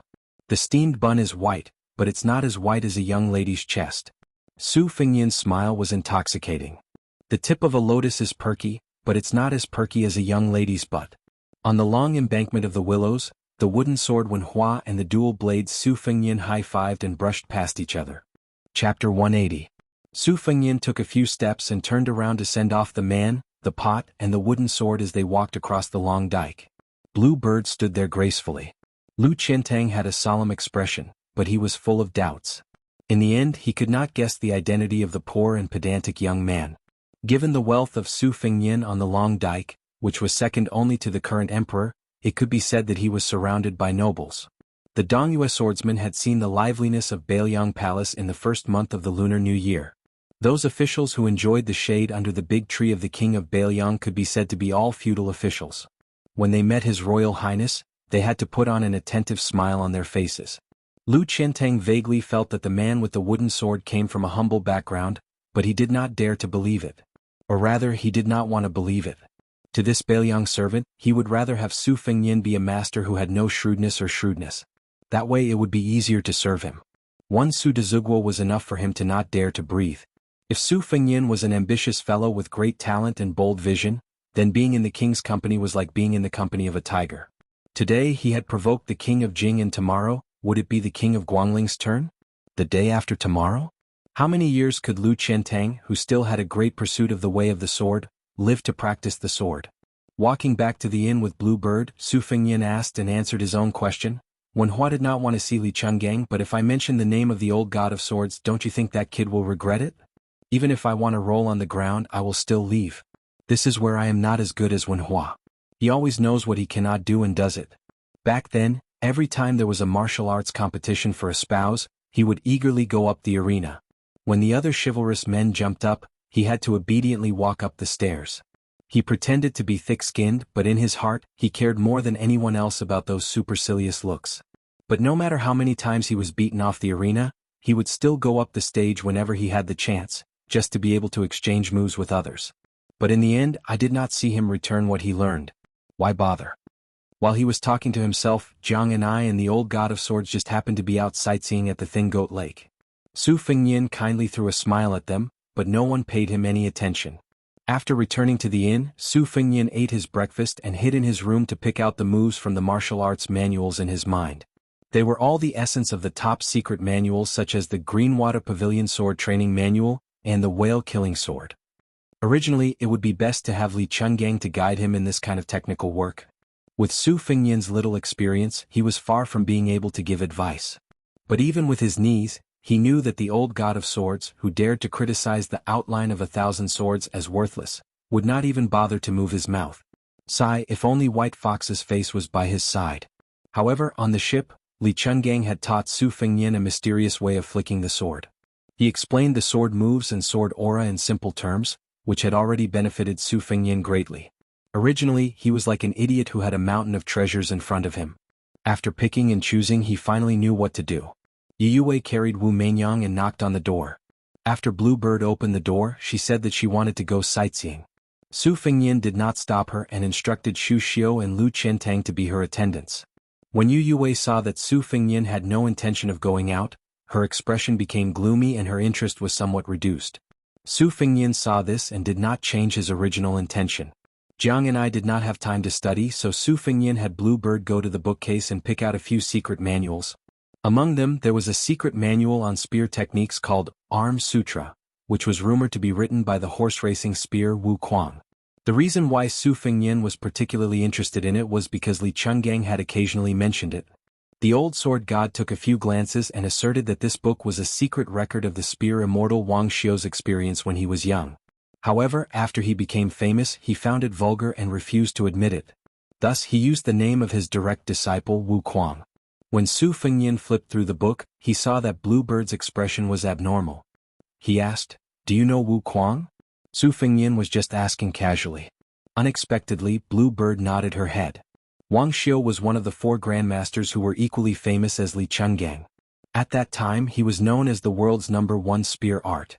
His junior brother was now Su Zhao's personal guard. Other than taking in Wu Kuang as his disciple, his most prized disciple, Chen Zhibao, had surpassed his master. It was rumored that he had died under the spear of a villain. However, for some unknown reason, Wang Xiu's weapon, the instant spear, had never appeared in the world after this grandmaster's death. Perhaps it was because Chen Zhibao's betrayal of his master was too unpopular, or perhaps it was because he wore a white robe and carried a sword all year round. It seemed that no one had ever taken this rumor seriously. When Chen Zhibao finished his apprenticeship, he was only in his early 20s. Even Wang Xiu was not as strong as Wang Xianxia.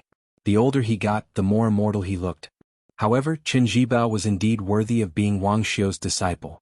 Just like Wang Xiu's cold and murderous spear art, he pressed forward courageously on the battlefield, leaving no way out for himself or his enemy. However, even with Su Fengyan's identity, he had never seen Chen Zhibao's spear art. In his impression, this villain who seemed to be in love with his second sister, Su Weisheng, only knew how to ride a white horse and wear a white robe. He was very amiable to everyone. Usually he was gentle and kind like a bodhisattva who saved people from suffering. Su Fengyan was puzzled. "Have you guys fought before?" Bluebird shook her head. Su Fengyan saw that it was hard for her to say, so he didn't ask any more. Even though he was extremely curious, he held back his curiosity. Ever since he was young and saw her being led by his mother, he only knew that she was called Bluebird. After that, he never probed further. He was so used to it that he thoughtlessly forgot that as long as one was a person, they would have a surname and a name. For example, the maidservant's name was Hong Musk. Su Fengyan also knew that she was called Song Xiaofeng. As for whether Bluebird was her real name or just a nickname, Su Fengyan really didn't know. After returning from his travels, he learned that Wutong Garden was not a small pool where one could see the bottom at a glance. The maidservants were not simple vases without any stories. However, when it came to Bluebird, Su Fengyan selfishly hoped that she was just Bluebird, the girl that his mother had brought over to be his childhood sweetheart. Chapter 181. Arm Scripture implied that the spear in one's hand was the third arm. The spear techniques recorded in the book were exquisite and profound. Su Fengyan roughly picked out 3 moves and counted with his fingers. 16 moves had already been painstakingly scoured out by Su Fengyan from various secret martial arts manuals. Aunt Zhao, who was keeping a low profile in the Qingyang Palace, said that he wanted to achieve 50 moves that were unrivaled under the heavens. However, not to mention whether the moves that Su Fengyan picked out could be incorporated into the blade, just looking at the number, it was still far from 50 moves. Ever since Su Fengyan personally witnessed the old god of swords using the flick of fingers on the ship, he developed the unique habit of flick of fingers. His finger lightly flicked the cover of Arm Scripture, and he gathered the 16 moves that could save his life in his mind. When he arrived in front of Xiangfan City, the Great Yellow Court that was as deep as the sea and as inexhaustible as the Great Yellow Court was only at the second-floor realm. He could probably break 6 armors with one strike. However, the Dharma king of the red sect, who looked like a white-clothed guanyin, could see through 3 floors with one strike. Su Fengnian had waited and found that it was not a problem for him to break 9 armors with one strike. Even though it was only an increase of 3 armors, it was still a huge improvement. The most important thing was that when he used the Spring Thunder Blade again, there was no stagnation like before. His right hand used the embroidery of winter, while his left hand used the Spring Thunder Blade with the gravity of spring thunder. His techniques were completely different. This was where Su Fengnian's confidence in his 50 moves came from. In addition to the set of fist techniques of the bull-riding Hong Shixiang and the wonderful deed of thorough comprehension, Su Fengnian was not so frightened by the old god of swords' few strikes that he did not dare to practice the blade. At noon, when they ate downstairs at the inn, they were all talking loudly and spitting saliva everywhere. Ginger listened with great interest. The old god of swords, who was wrapped in a smelly sheepskin fur coat, rolled his eyes and put one leg on the bench. He chewed on meat while picking his ear wax. The appearance of the civil and martial evaluations and the rouge evaluations was the most sensational event in the scholarly world in Jianghu. Perhaps it was because there was no first place in the civil and martial evaluations, but the martial evaluations and the rouge evaluations were still the most talked about. This generation of the martial evaluations did not disappoint. There were 18 first-level experts and the most talked about top 10 experts. As expected, the master of the martial emperor city, Wang Xianxia, continued to be the number 2 in the world. Next was the new god of swords, Dong Tai, who was ridiculed by the people of Jianghu for being the number 2 for 100 years. The third was still an old face, Chao Guanzi, who was praised as the most outstanding scholar in the world. Along with this came another big piece of news. Wang Mao, who occupied the 4th place, was ashamed to be ranked behind Chao Guanzi but was ashamed to be ranked ahead of Bei Meng, who was ranked 7th. Hong Jingyan, who was ranked 1st on the martial evaluations, was immediately pushed to the heart of the storm. He and the god of swords, Li Chungang, became the hottest topic of the day. In the martial evaluations, which did not only look at the level of martial arts but also the level of talent, there was an extremely interesting saying. It could be summarized as Guanyin, Guanyin, Jiangguan, South Lu Zuzu and North Zhenwu. Of the 4, Su Fengnian had already met 3 of them. The one who rode the bull, Wu Luding of the sword tomb of the Wu family, and the female Dharmaraja dressed in white. The only remaining one was little Lu Zuki Xianxia from Mount Longhu. However, the latter had already met Su Fengnian on the fishing platform. Other than the martial evaluations, the rouge evaluations also caused a great commotion. Nangong Push and Qinyu occupied 1 or 2 of the martial evaluations. However, they were different from the other women who had long ago stunned the world. These 2 had never been famous, which made them even more attractive. But what Su Fengnian was most proud of was that not only did his second sister make a name for herself in the literature review, she also took the 1st place in the rouge review and vice review. Other than this, Wang Dongxiang, who took him on the turtle, also made it into the literature review and vice review. Although she didn't make it to the top, for a girl from a relatively ordinary family, it was a rare honor. Su Fengnian now understood why the gloomy father and son in the city had not made any moves. He glanced at the old god of swords opposite him who could attract countless supercilious looks. Everyone in Jianghu knew that there was this immortal who was known as the Green Snake in 2 sleeves and 1 sword by his side. The swordsmen in Xiangfan City who were itching to get rid of evil for the people would have to be 10 times more courageous. Who would dare to make a move? Jiang and I heard that some of the old god of swords in the restaurant had finally come out of seclusion, only to be the accomplice of a villain in Beiliang Palace. They all said that the old god of swords had become muddle-headed and that he could not protect his integrity in his later years. With old god of swords' attitude, it was likely that he would not be able to compete with Dong Tai for the title of the world's #1 sword. She was very angry, especially when she saw that the old man only cared about eating meat and drinking wine. She said indignantly, "Hey, didn't you hear them? They're all talking bad about you." Old man Li said cheerfully, "I heard them. This old man is not deaf." Jiang and I was probably angry that he did not fight back. She put down her chopsticks and stretched out her small hand. She said angrily, "Give me back the talisman." The old god of swords pretended to be surprised and asked, "What?" Jiang and I repeated it again. The old man still pretended to be dumb and asked something. The little mud man stared at him a few times and finally gave up.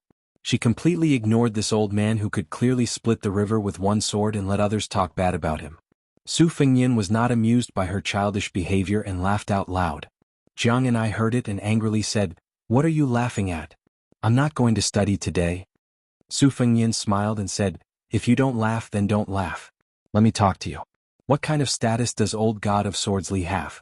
Do you need to lower yourself to the same level as these short-sighted people? You can't let the old God of Swords, the 8th master in the world, fight with these people, right? Jianghu snorted coldly and said, only the 8th. Su Fengyan used his chopsticks and pretended to hit Jianghu. In the end he did not really do it. Old man Li rubbed his chin and said, indeed only the 8th. Which son of a bitch made the ranking? We need to talk about it. This old man was once the number 1 in the world. In this way, compared to the 11th master in the world, he is more miserable. We need to talk about it. Su Fengyan said regretfully, my Huang man is actually not on the martial arts ranking sub-ranking. We also need to talk about it. The old God of Swords laughed and said, although I haven't seen that idiot's physique with my own eyes, this old man reckons that this kid who was born at the Vajra realm will become a freak who is invincible under the mysterious realm in a few years. Longhu Zhao Shituan. This old man had seen him a few times. This sloppy old Taoist's ability was not high, but his vision was not bad. In the next martial arts ranking, Su Longxiang will be able to secure a place in the top 3 if nothing unexpected happens. If someone like Wang Xinji does not appear in the pugilistic world in the next 20 years, it is even possible for him to fight for the championship. Of course, with someone like Wudong's Hong Shixiang who cultivated the heavenly Tao, it was hard to say that he was the number 1 in the world. This old man claimed to be invincible back then, but he was actually guilty. After all, he had never fought with Qi Xuanzhen. That's strange. Su Xiao has 4 children. Su Weisheng and Su Longxiang are all extraordinarily gifted characters. Why is it that you Sheila can't fight normally? Su Fengyan laughed shamelessly and said, we can't take all the good things in the world. We have to leave something for others to remember. At this moment, a group of young scholars walked in from outside the building. Their faces were full of anger as they cursed the immoral fellow for shitting in front of the records of the Slender Sheep Lake. Su Fengyan saw Jianghu staring at him and asked, does it look like I did it? Jianghu laughed coldly and said, it must be you. Su Fengyan gave a thumbs up and said, smart. Jianghu could not eat anymore. Su Fengyan asked, are you really not going to study today? Jianghu put on a straight face. Su Fengyan asked again, you spent 1 tael of silver on Mount Lao. Don't you feel heartache? Are you not going to earn money? Jianghu did not make a sound. But in the afternoon she held a book and stood outside Su Fengyan's room. She did not knock for a long time. Su Fengyan did not make things difficult for her. He walked out of the room and said with a smile, you're not going to study today and I'm not going to listen. Let's go out and play. Chapter 182.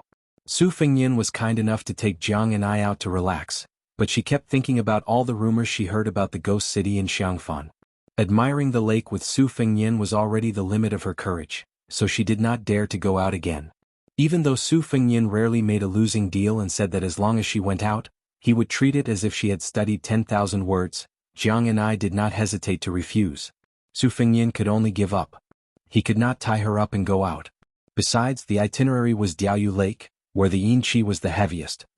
He reckoned that when the time came she would fight him to the death. When Wang Yangming's army was defeated and the city was broken, he cut out his eyes and committed suicide on the city wall. His last words were that he wanted to keep his eyes to see how Su Xiao would lose his reputation. That place was not a good place to enjoy the scenery. Jianghu did not go, and the old God of Swords, who was the stabilizing force in the chaotic situation, naturally would not follow. Su Fengyan could only remove 3 of his retainers and bring along the halberd Ningame. Without waiting for Su Fengyan to ask Bluebird to call for people, Ningame strode over with a serious expression. After making sure that there was no one in the corridor, he said in a low voice, Your Highness, King of Jing and Zhaoheng is here. Su Fengyan was stunned. He narrowed his eyes and asked, how many soldiers and armor did he bring? Ningame shook his head and said in a low voice, he did not bring any soldiers. Other than a few personal guards, he only brought Zhao Sun and a woman. She seems to be Princess Jing, and Su Fengyan was shocked beyond words by King of Jing'an's antics. Could it be that he had brought his wife's collar to beg for forgiveness? Otherwise he would not have let Princess Jing'an show her face in public. The fact that he did not bring any armor, spears, or halberds was already enough of a show of sincerity. For example, Su Xiao had never been courteous to the wise. When you came to his residence, he had already given you enough face by opening the front door. No matter how useless the King of Jing'an was, not to mention how glorious he was in the past, he was now one of the 6 great vassal kings. If he abided by the law of the vassal kings, he would not dare to muster a large force, but why would he need to come in person? How was that possible? Su Fengyan furrowed his brows as his thoughts raced. For a moment he did not notice that Ningame was sizing him up.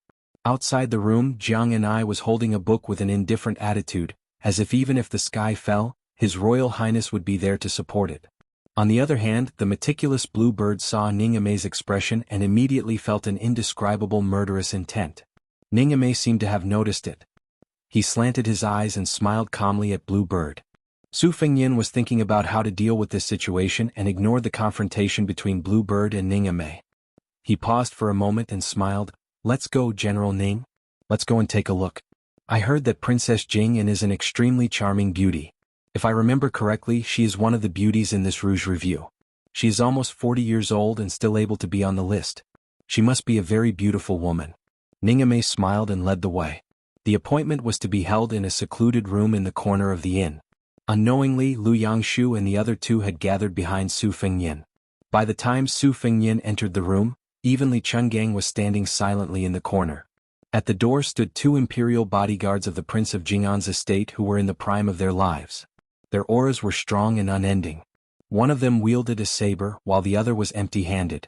There was a scent of the battlefield that Su Fengyan was no stranger to about them. The old soldiers in the army always said that even ghosts would be afraid of people who crawled out from a pile of hundreds and thousands of corpses.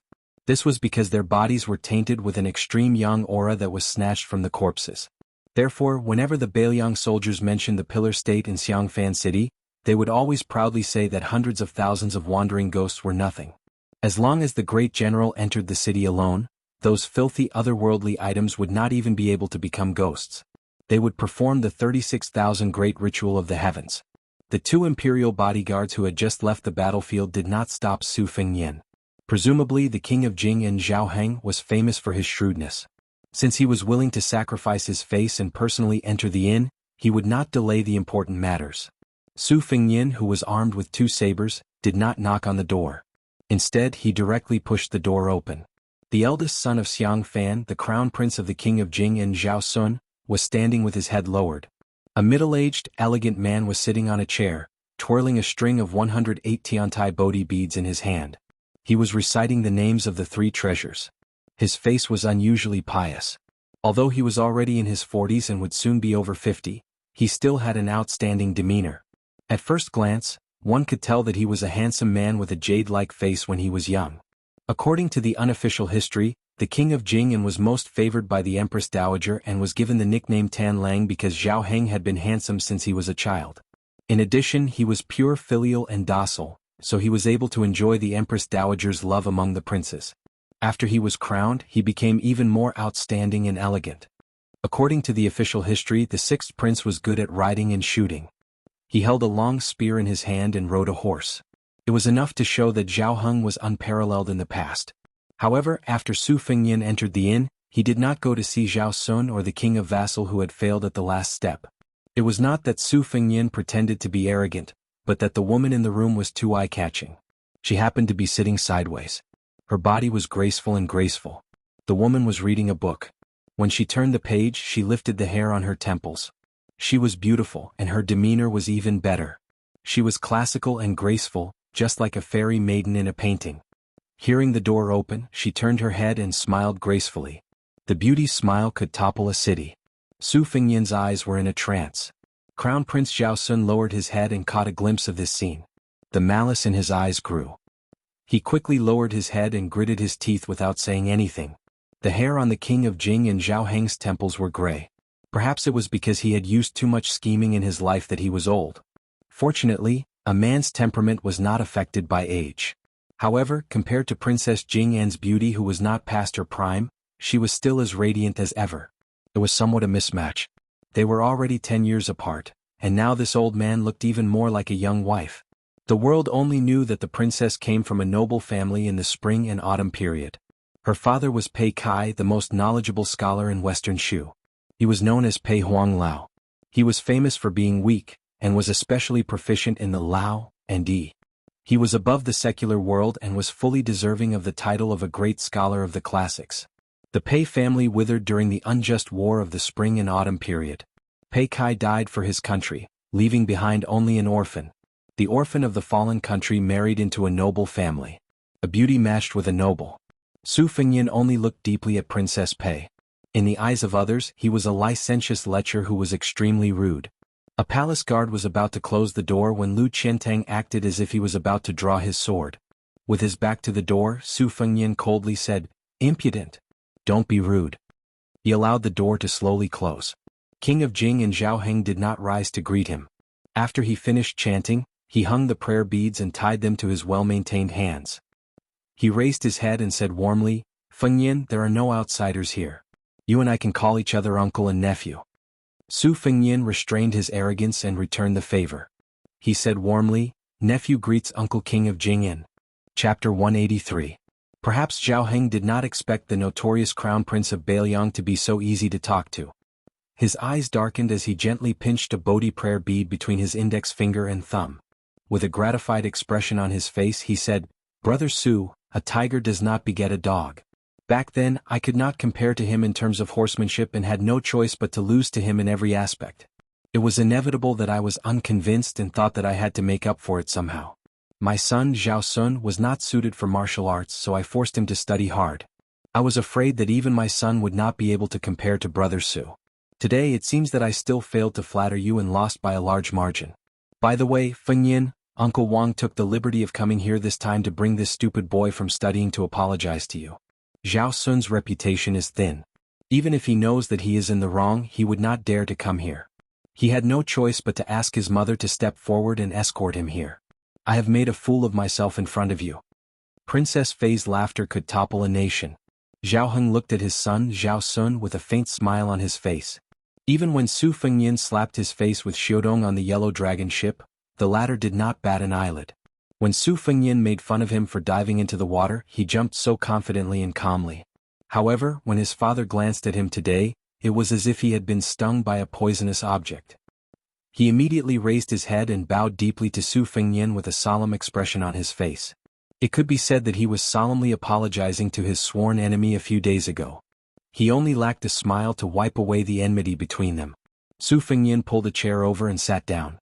He stared at Princess Jing'an's beautiful face for a while, then turned to the King of Jing'an and said with a smile, "This nephew was reckless. How could I accept Brother Su's bow?" Although he said that, he did not have any intention of getting close to Zhao Sun. He accepted the King of Jing'an's apology with a clear conscience. Zhao Heng smiled at this, sitting upright on a taisher chair pieced together from red sandalwood. No matter how luxurious the inn's decorations were, they couldn't afford to use rhinoceros horn sandalwood or rooster blood sandalwood to make a chair. Red sandalwood was ranked last among red sandalwood. Its texture was relatively loose, and its luster and texture were far inferior to the other two. However, red sandalwood usually grew slowly, and it didn't have any great material. Ordinary high-ranking officials and dignitaries would be grinning from ear to ear if they had a sandalwood chair. Scholars and poets would love a small sandalwood fan so much that they believed this low-grade red sandalwood chair was already the inn's housekeeping treasure. King of Jing'an's nickname was Sandalwood. His love for red sandalwood was only second to Little Ginger's imperial uncle from West Chu, who had built a sandalwood palace. Zhao Heng said that he would not sit unless it was sandalwood, nor lie down. It seemed that this was not an exaggeration. Su Fengyan looked at the 108 mani pearls in Zhao Heng's hand and praised, "Uncle Wang is indeed a devout believer of Buddhism." When the Tiantai Bodhi seed was plucked, it was a hard golden yellow. Most eminent monks would only turn from golden yellow to pale yellow after holding the pearls for several decades. In Uncle Wang's hands, it turned from pale yellow to milky white. As the old saying goes, sincerity can move metal and stone. With Uncle Wang's sincerity, what bodhisattva would not bless you? King of Jing'an laughed and said, "I have long heard that Fengyan and I worship Buddhism. Seems that it is true. Xianxia, on the other hand, still can't recognize that this is a Tiantai Bodhi seed.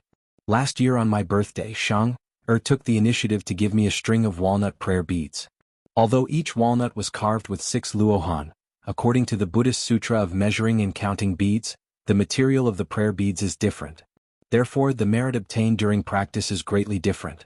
The core is only 2 times, the iron is 5 times, the copper is 10 times, the lotus seed is 10,000 times, but the Tiantai Bodhi seed in my hands is 10 million times. Fengyan, if it were you, would you want the rope used to tie the walnut or the string in Uncle Wang's hands?"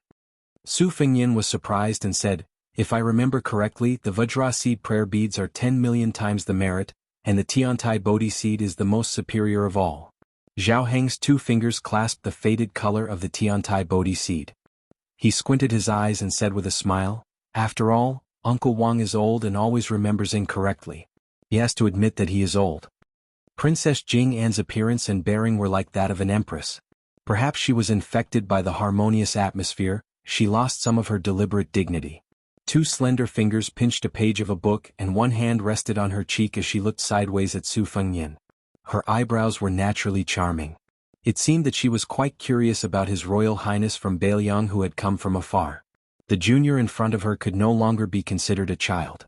Even in Qingzhou, there were many sayings about him, including the Su family's phoenix who was a prodigal son of the family. Moreover, Xiangfan had been destroyed by Su Xiao and Wang Yangming. The majestic city had once become a ghost city. The scholars of Qingzhou knew that they could not convince the king of Beiliang with words, so they took pleasure in wantonly criticizing the hedonistic behavior of the crown prince of Beiliang. Su Fengnian and Princess Pei looked at each other and said with a smile, "Auntie is really beautiful." Princess consort Jinggan stared blankly for a moment. Zhao Heng gently pinched the prayer beads he was using to suppress his delusional thoughts and took the opportunity to joke. "Your auntie is naturally good-looking. In the year of the Phoenix, is there any noble young lady from Qingzhou that you fancy? Uncle Wang can help you snatch her away." Su Fengnian's skin was as thick as the walls of Xiangfan. He climbed up the pole and said shamelessly, "Originally, I was thinking about a Qingzhou lady that I met by chance on the Spring God Lake. What was her name again? I remember now, Lu Xiu'er. I think her family's ancestor was the old minister of the Pillar State in the capital. In terms of family background, she could be a good match for me. But after seeing Auntie today, I don't want to think about her anymore." Zhao Heng dismissed it with a smile. Crown Prince Zhao Sun was so angry that his lips were ashen and his entire body was trembling. Fortunately, he was standing to the side with his head down. Next to the king of Jing and Princess Consort. He was very inconspicuous. What followed next was an even more boring chat. Borrowing the momentum of the civil, military and rouge reviews, there was no lack of topics to talk about. Su Fengnian's eloquence had long been honed by the courtesans of Beiliang to a profound level. It was more than 10 times better than his knife skills. When the king of Jing'an mentioned that the review this time only lacked a general review, he even spoke up for Su Xiao who had humiliated him in the past. This time the general review did not appear. The reason was that there were no famous generals after the spring and autumn period, and after the spring and autumn period, there were only blue eyes. Since the general review could not produce anything, why would there be a need for another review?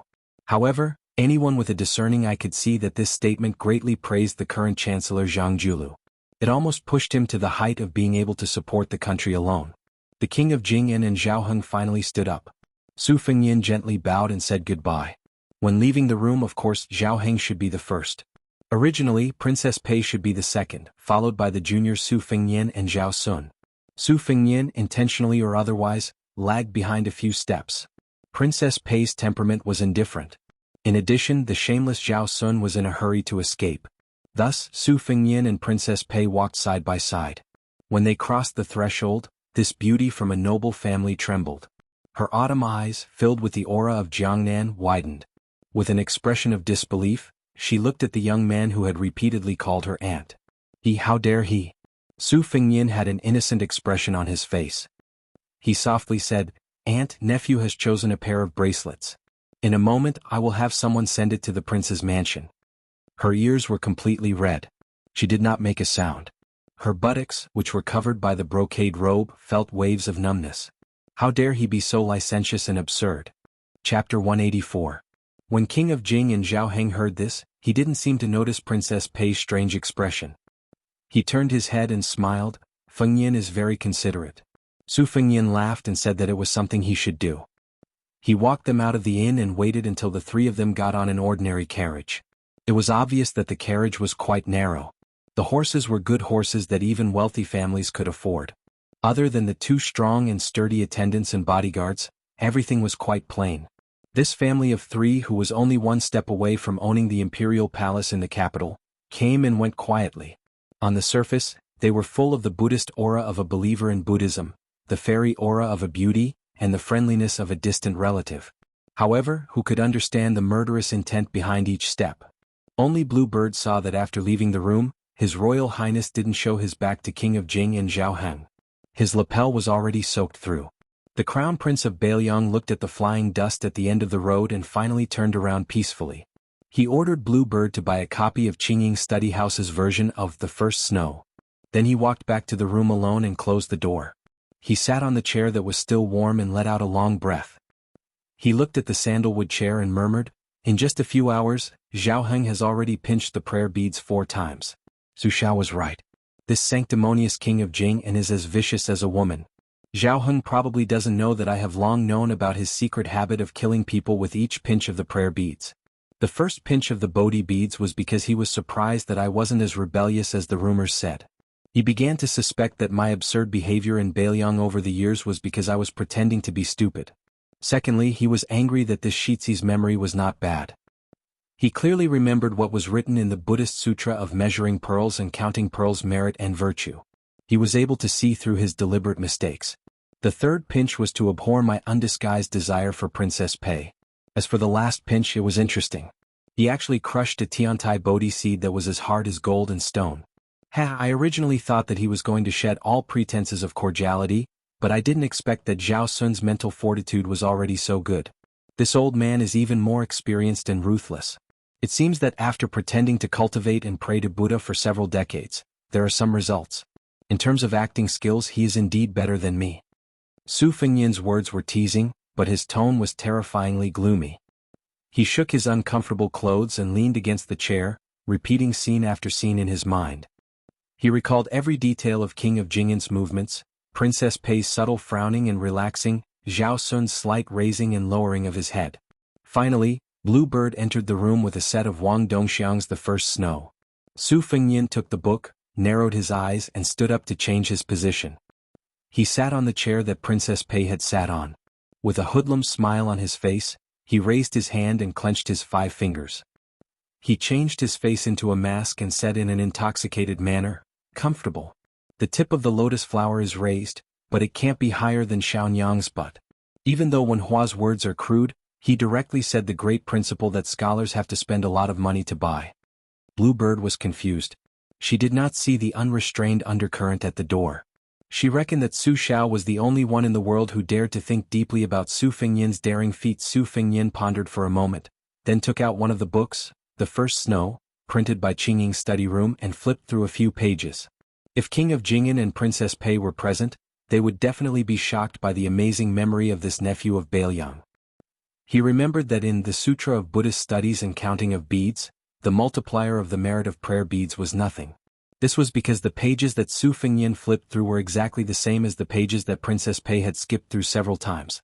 Thinking about the subtle changes in Princess Jing'an's expression every time, Su Fengyan lowered his head to look at the contents of the book. With a strange smile, he said, "This beautiful auntie does not seem like a woman who is soft on the outside but strong on the inside. Pei Kai, who was born in a rich and powerful family, is an unyielding literary hero. How could he train such a weak and delicate daughter? Compared to the women of Qingzhou who like to fight and scheme the most, she could be said to be a weirdo. I reckon that if this auntie was not so beautiful, she would not have been able to sit firmly in the position of Princess Consort of Jing'an Palace. Previously, I heard that little girl Lu Xiaoer said that Princess Pei had caused the death of Zhao Sun's mother to be able to sit as the princess consort, and I believed it to be true. This little girl's skin has done a lot of harm. The next time I see her, I won't just touch her small hands and waist." Su Fengyan asked, "Bluebird, where is the sandalwood box that I asked Wang Linquan to buy on Mount Lao? Go get it." Bluebird quietly left and returned. Su Fengyan opened the exquisitely crafted sandalwood box. Inside, there was a string of prayer beads that were rarely seen in the dynasty. The material used was called Poluo Z in the western regions, and the people of the Central Plains were used to call it Crown Prince.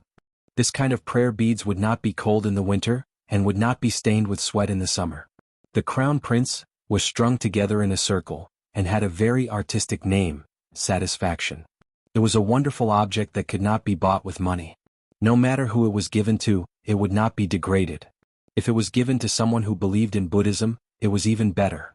Su Fengyan's original intention was to test the king of Jing'an fiercely when he arrived at Xiangfan. If they could coexist peacefully, he would give this precious bracelet to him. If they turned against each other, He would keep it for himself and give it to Miss Li, who had lived in the temple since she was young. That way it would be more agreeable to her. It was just that in the time it took for a spark to fly off a piece of flint, Su Fengyan was worried that the king of Jing'an would see through the truth. He did not want to give Zhao Sun the impression that he was a cultured person on the outside, but a scheming person on the inside. Therefore, by chance, he came up with that stroke of genius. TSK. That feeling was superb. Su Fengyan closed The First Snow in the East Wing book, which had won the title of The First Snow in the East Wing. He said, "In a moment have Ningame deliver this sandalwood box to the Jing'an palace. Tell him to give it to Princess Pei. I don't believe that the king of Jing'an, this 1,000-year coward, can continue to endure at home. If you make me unhappy, I will set your house on fire." Blue Bird softly agreed. Su Fengyan suddenly asked, "Blue Bird, if I say that bastard Zhao Sun has some kind of abnormal fantasy about Princess Pei, would you believe me?" Blue Bird calmly said, "I believe you." Su Fengyan laughed coldly and said, "This family looks like a group of harmonious people, but turns out it's just a facade. So what if Zhao Sun has pinched the prayer beads 1,000,000 times? Holding the prayer beads in one's hand can increase one's concentration and wisdom. Su Xiao has already made it clear that he is too smart for his own good. Those who achieve great things must not use petty tricks and cleverness. Zhao Sun is a person who cannot let go of anything. If he is willing to let go of something, if he is unwilling to let go, how can he gain anything?" Chapter 185. Su Fengyan laughed and said self-deprecatingly, "It seems like I'm a coward who was scared out of my wits. I don't have the right to criticize someone as ambitious as Zhao Heng." The king of Jing and Blue Bird smiled and shook her head. "Zhao Heng has already lost the first move in his discussion with your highness." Su Fengyan smiled and said, "Don't flatter me. The reason why I was able to win by a fluke was because Su Xiao set up the most domineering first move for me. It wasn't my true ability. I'm still so useless today. It's all because Blue Bird and you girls flatter me. Go, serve tea as punishment." Blue Bird smiled and remembered something. Her expression turned cold as she said, "Ningame was disrespectful towards King of Jing'an's visit. He wanted to see how your highness would respond." Su Fengyan waved his hand and said, "It's reasonable. Ningame is a brave warrior who can wield a heavy halberd weighing 70 to 80 kilograms. How could he be willing to risk his life for others? Speaking of which, if he kowtowed to me as soon as he saw me, I would suspect that he was a traitorous fence-sitter. Don't mind this small matter. Otherwise, Ningame will laugh at me and look down on me even more." Su Fengyan continued, "In the past, when I heard Su Xiao talk about his experiences, I didn't take it to heart. Now that I look back, I understand a little. Killing an enemy on horseback is all about risking your life. If you win, you're the boss. If you lose, you're the grandson. It's clear. What a headache." No wonder Su Xiao said that scholars were the most ruthless and merciless when killing other scholars. Zhao Heng is one of the most sinister people. Sure enough, to practice the saber, you need to personally fight with the enemy. To develop shrewdness, you need to fight with masters like King of Jing'an to gain experience. I don't feel bad about giving you a string of satisfaction worth thousands of gold." Blue Bird took the sandalwood box and left the room, gently closing the door behind her. Su Fengyan took the time to quickly read the last book, The First Snow. Every word was like a gem. He really couldn't understand how a 16-year-old girl could write such a vivid essay. It wasn't an exaggeration to say that her writing was ingenious. Last time when his elder sister went back to Bailiang, he always heard her sigh that she wished the world could have another snow. At that time he only felt that his elder sister was too sentimental. Now that he flipped to the end, he saw that the ground was covered in snow, and the tragic ending was a clean death. He felt both heartache and peace of mind. It was as if not dying was a failure and only death was a real life. In the past, Su Fengyan didn't have such a state of mind. If someone died beside him, he would appear to be indifferent, but in fact he would always be worried for a long time. It wasn't until 3 years ago when he had to walk around in a difficult situation, experiencing hardships and seeing the world's various forms of life that he changed. Su Fengyan said softly, "Old Huang, are you trying to say that my home is where my heart is at ease?" Su Fengyan, who was sitting alone, laughed. "Hey, how can you say such a literary principle?" In one of the rooms of the inn, Jianghu was lying on the table, staring at the dozen or so copper coins. She had asked the stingy Su Fengyan for one tael of silver that originally belonged to her. In the end, along the way, she was reluctant to buy anything. With great difficulty, she had steeled her heart and only picked 2 sets of the cheapest clothes and a cheap wooden hairpin. There were still some copper coins left. She was used to living a poor life. The little clay figurine seemed to have long forgotten the noble demeanor of growing up in the imperial family when she was young. No matter how angry she was at His Royal Highness, no matter how angry she was to the point that she could not eat, it would not affect her studies to earn money. These days, after leaving the Bailiang Palace, where everyone looked at her with disdain, she saw the scenery of the outside world. It was beautiful, but Jianghu was not as interesting as she had originally imagined. If it were not for the company of old Li, she privately felt that it would not be as good as Wudong Mountain. Over there she could still have a vegetable garden. Looking at the little green, she always had some joy that she did not dare to admit. Originally, she secretly hoped that she could spend the winter on the mountain. That way she could build a snowman as tall as a person. Then she would not have to be as restrained as she was in the palace. She could viciously stab the snowballs in front of that hateful fellow. But in the end she still went down the mountain. It was just that Jianghu, whose hopes had been dashed, wasn't too upset. This was his fate after all. What was there to complain about? The heavens couldn't hear him anyway. Old God of Swords Li came to the house and sat down. He tossed peanuts into his mouth and chewed loudly. Jianghu was still staring at the copper coins in a daze. He said absent-mindedly, "Left?" Old Man Li nodded and said, "Boring. This king of Jing isn't a man at all. He's so cowardly even in his own territory. To think that he can hug such a plump and pretty lady and roll around in bed every night. He doesn't even have the slightest bit of heroic spirit." Originally, this old man didn't think much of that Su brat no matter how he looked at him. Today, after seeing the imposing manner of Jing and his son, he finally thinks that Su brat is cute. Jianghu raised his head and glared at him. The old God of Swords smiled embarrassedly. He knew that his words wouldn't be pleasant to the little mudman's ears, so he didn't add fuel to the fire. He was just starting to get annoyed. This old man had already put down his airs and wanted to watch Su Fengnian practice his swordsmanship. This little brat, on the other hand, hadn't done anything for so many days from Mount Lao to Xiangfan. He didn't know how lucky he was. To be able to get a few pointers from this old man, how many people yearned for an opportunity that they couldn't get? Li Chungang was an old fox that couldn't be any older. In fact, he had already guessed some clues. Su Fengnian had a cautious personality. To put it nicely, he had an outstanding temperament. To put it bluntly, he was as timid as a mouse. For the sake of the imperial court, he could resist getting close to women. For the sake of secrecy, he wouldn't easily reveal his swordsmanship in public. Occasionally, Li Chungang really wanted to use his finger to fiercely poke that brat's forehead and ask him if he was happy living like this. He was clearly a master who could cross the river no matter where he went, but what difference was there between him and a scoundrel struggling at death's door? Jianghu sighed and said, "That Sister Guanyin outside the city is so beautiful.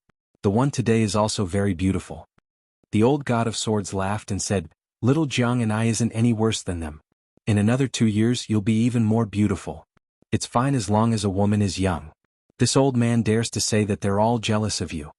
Jianghu's eyes lit up and asked, "Really?" The old man rolled his eyes and said, "Why would this old man lie to you?" Jianghu immediately squinted his eyes and smiled. The 2 little dimples on his cheeks made even the old God of Swords want to go drink. The old man was somewhat helpless.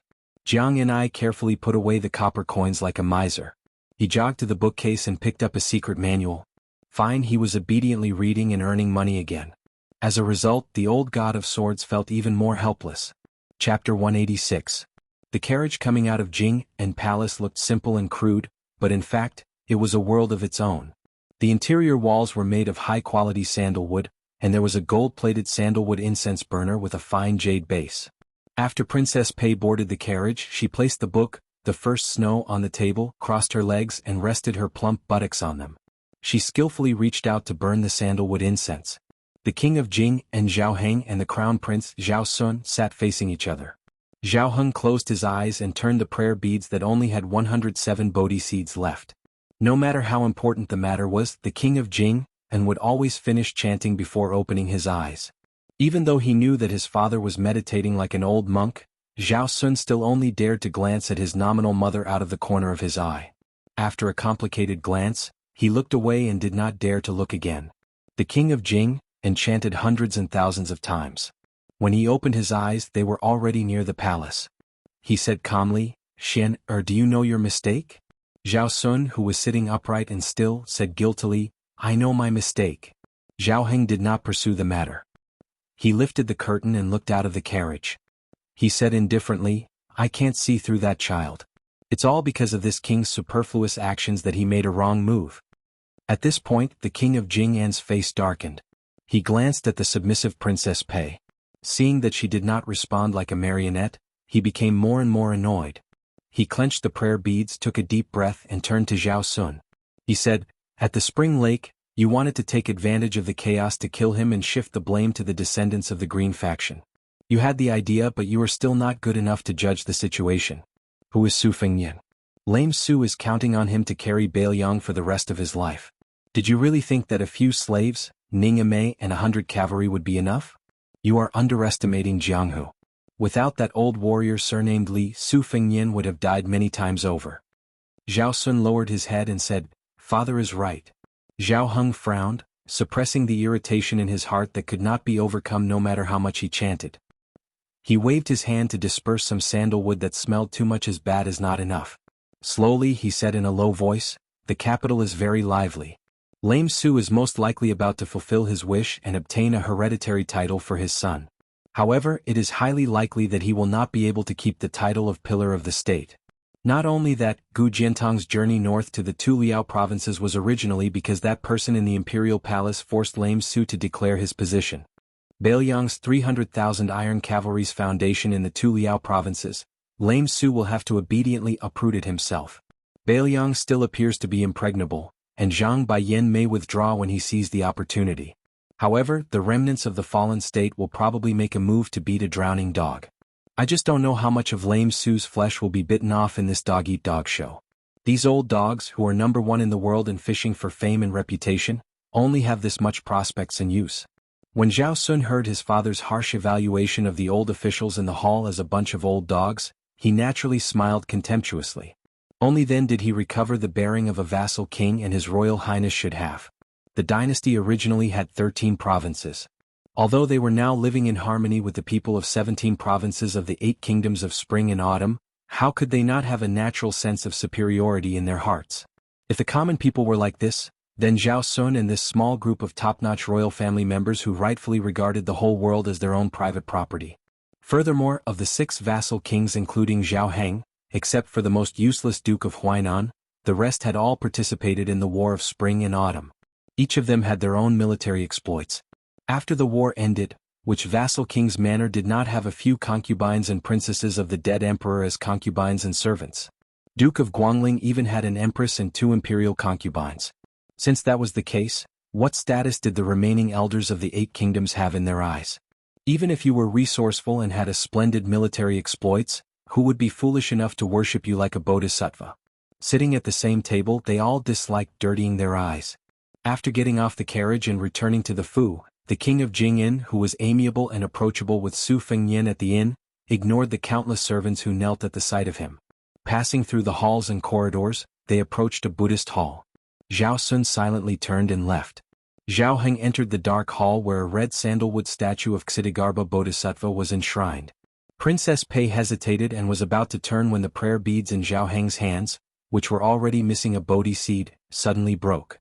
The beads fell onto the white jade floor of the silent hall with an ear-piercing sound. Zhao Heng, who had personally destroyed the string of horse ropes, no longer had any concealment. With a ferocious expression, he stared fixedly at Wang Fei. Gnashing his teeth, he said, "Stop. Shameless thing, if you speak a few more words with that bastard Lame Su, will you even lose your soul?" Princess Pei did not refute and allowed the king of Jing'an to humiliate her. At this moment, she was like the statue of the Bodhisattva, without the slightest bit of humanity. Outsiders all said that it was a great fortune for her, the orphan of the Pei family, to be able to marry into the Jing'an palace. Her skin was as white as snow. The rumor on the streets was that the king of Jing'an, who had won the beauty's heart, had an elegant hobby. He hid a 3-foot-tall jade statue and would play with the beauty at night. He was more charming than the jade statue. It was the envy of others. Just hearing about it was enough to make all the debauches in the world drool. The king of Jing'an did not stop there. He walked forward and grabbed Wang Fei's black hair, dragging her into the hall. He viciously threw her to the ground and yelled, "Pei Nanwei, in what way is this king not worthy of a lowly slut like you? In these 10 years, when have you ever treated this king as your husband? Who is this king? Do you know? This king is only 1 step away from the dragon throne. 1 step. Who else in the world is more worthy than this king to wear the dragon robe? Princess Pei, with her black hair scattered on the ground like a blooming lotus, finally raised her head and calmly asked, "Since I am a slut, how are you worthy?" King of Jing and Zhao Heng's expression froze. There was no more malice in his eyes. He crouched down and reached out to touch Wang Fei's face. He gently said, "Wait, did this king hurt you?" Princess Pei turned her head away and softly said, "It doesn't hurt." Chapter 187. Zhao Heng was completely enraged by her dodging action. He slapped her, causing her, who was a noble Wang Fei, to fall to the ground. He suddenly stood up and angrily scolded, "The one surnamed Pei, you are more dead than a dead person. Since you have such backbone, why don't you die? Why didn't you accompany your father to die for the country? Throw yourself into a well? There are 64 wells in the mansion. Hanging beams? This king has rewarded you with so many brocades and silks over the years. Hitting the railings? There are so many in the mansion. Don't worry, after you die, this king will definitely give you a grand funeral." Princess Pei didn't look at the ruthless king of Jing'an. She only looked mournfully at the Ksitigarbha Bodhisattva whose kasaya covered the mountains. She coldly said, "I'm afraid of death, so I married you." The king of Jing'an was filled with endless disgust. He turned his back to the woman who he hadn't seen clearly for more than 10 years and stiffly said, "Get out." Princess Pei stood up and tidied her hair and clothes. She bowed and walked out of the temple. When she crossed the threshold, she asked, "Bailiang's heir's gift, should I accept it or not?" Zhao Heng sneered, "This king is still magnanimous. Just take it. This king knows that your painting skills are superb. Just don't use the prayer beads to do obscene things after drawing that bastard's portrait. You are degrading yourself. This king doesn't see it and doesn't feel annoyed. But if you stain the prayer beads and annoy the bodhisattva, then this king's years of praying for you will be wasted." Princess Pei indifferently said, "Oh." As soon as she left, the king of Jing and Zhao Heng suddenly became a different person. He was undistracted, as if he had just flipped through the extremely difficult scriptures in the house. He sat on a praying mat made of vanilla and coldly said, "Lame Su, do you really think that this king won't dare to touch your son? Hereditary title? This king has turned your 20 years of painstaking effort into a joke." Jiang and I wanted to read, so Su Fengnian reluctantly endured and listened to her read 2,000 words. Then he went to find Yu Wei and prepared to take her to Xiangfan's Diaoyu Terrace to view the scenery. There were several old Taoists from the Taoist master's mansion in the Diaoyu Terrace. Su Fengnian wanted to see if he could personally ask some news about Huang Man, at Mount Longhu. However, he was still not at ease with the letters written by that ox-nosed old Taoist Zhao Shituan. Yu Wei wore a gorgeous embroidered fur coat bought from Mount Laoshan's Qingfu satin shop. It was a typical West Chu style, which could be called a pile of red brocade. Unfortunately, in Su Fengnian's eyes, it was a bit too tight. He didn't want Yu Wei's soft breast to be slightly exposed, but he also didn't want to not show the slightest bit of charm. Yu Wei was originally an outstanding beauty with a romantic figure, especially those two proud piles of fat on her chest. Su Fengnian was a bastard who had seen and tasted the tempting taste of Yu Wei. Yu Wei was so tightly wrapped that he even killed the chance for his imagination to roam. Fortunately, she was holding her beloved white cat, which squeezed out some of the natural color of her breasts.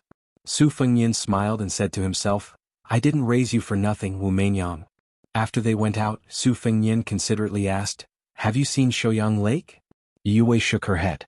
Thus, Su Fengnian first took her to take a slight detour, passing by a white snake embankment. It seemed that the scenic spots that were related to immortals were mostly sword immortals. He had never heard of any that were related to sabers. For example, the white snake embankment was said to be a land immortal several hundred years ago who couldn't stand a white snake stirring up trouble in the lake. He angrily slashed it with his sword, and after the white snake died, its huge body became a long embankment. The white snake embankment was like this, and so was the spring immortal lake. A saber user? There was no future. Su Fengnian, who was full of self-mockery, took Yu Wei along the way, which attracted a lot of attention. Some of the scholars who were touring the lake mustered up their energy to recite poems or sing loudly, hoping to win the favor of the lady holding the cat. Unfortunately, Yu Wei completely ignored them. Su Fengnian teased, "You didn't get to wear rouge, so don't you blame me?" Yu Wei just shook her head. Su Fengnian smiled and asked, "Logically speaking, your father is the Jixia scholar of Shangyin Academy, so you should like the children of landowning households. But previously in Bailiang, I didn't hear you have a poem with any scholar?" Yu Wei said softly, "Because I know that those scholars who keep on saying that they don't work, don't farm, and that the emperor decrees me to sleep alone are all people who go crazy when the emperor decrees them. Those who say that they want to shock the old dragon with a sword in the sky are actually people who don't even dare to kill a chicken. What poetry can I talk to them about? Su Fengnian nodded and said, that's right. They can't compare to me, a vulgar guy who openly spends money to buy literature. Otherwise, why do they say that men only speak 30% of their words, and leave 70% to conquer the world? Yu Yue lowered her head and didn't say anything. After slowly walking out of Shouyang Lake, Su Fengnian rode on the horse that Lu Qiantang had brought over. There were only 5 horses in total, and he didn't give Yu Yue a chance to ride alone. After getting on the horse, His Royal Highness hugged the beauty, and the beauty hugged the white cat. They became a beautiful sight on the street. When he rode to the city gate and went up the city tower, he found out that the old Taoist priests of Mount Longhu who were guarding the fishing tower had already left Xiangfan. It turned out that the heavenly talisman had already burned itself. No wonder the people of Xiangfan were so happy. Su Fengnian climbed up the fishing tower and no one dared to stop him. After entering the towering city tower, Su Fengnian sized up the layout of the city while Yu Yue looked at the vast spring lake. Su Fengnian asked Ning Yimei some questions about how to conduct a street battle after breaking through Xiangfan city gate. Ning Yimei was a clear horse battle general. After entering the Bailiang army, he mostly accumulated military merits by killing the Baimang barbarians at the border. When the two sides fought, most of the time it was a contest of strength on the plains. As for His Royal Highness's questions about sieging the city, Ning Yimei could only tell the surface of what he had heard from the old soldiers. Fortunately, Su Fengnian was still listening attentively, occasionally nodding his head. When he encountered something he didn't understand, he would always get to the bottom of it. Ning Yimei, who was a dabbler in street battles, couldn't help but stare at His Royal Highness. The burly Ning Yimei, who was dressed in casual clothes, finally had some free time. Seeing His Royal Highness stop and gaze into the distance, he asked carefully, "Your Highness, why are you asking about these things? There's no chance of sieging a city on the Bailiang border." Su Fengnian smiled faintly and said, "Books and secret manuals?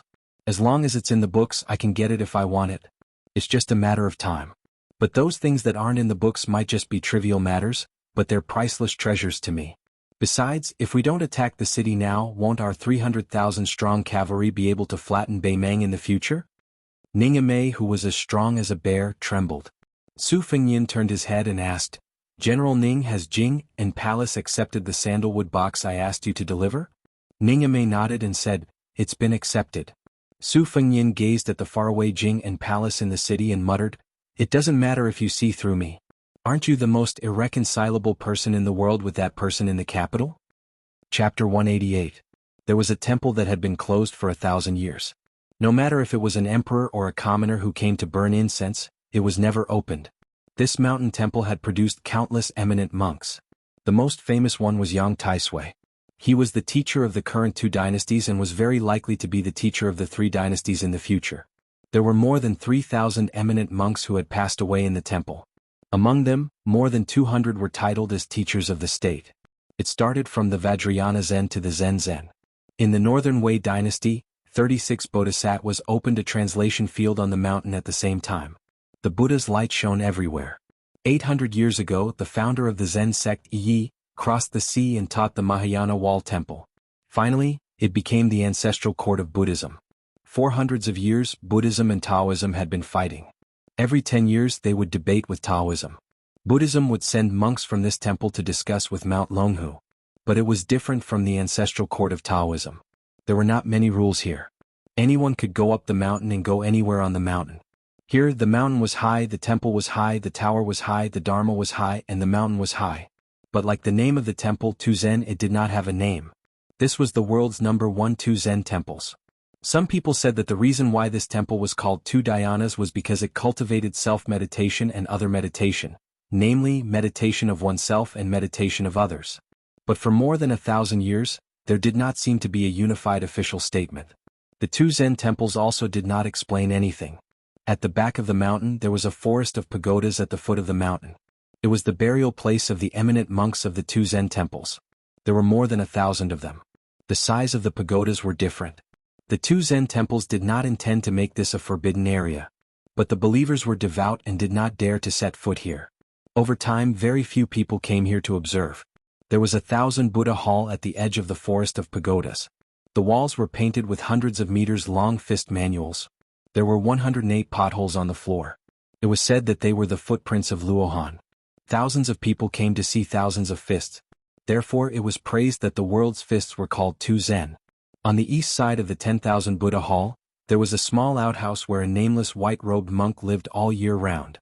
If it wasn't for the fact that the bald man was wearing a kasaya, he wouldn't have looked like a monk at all.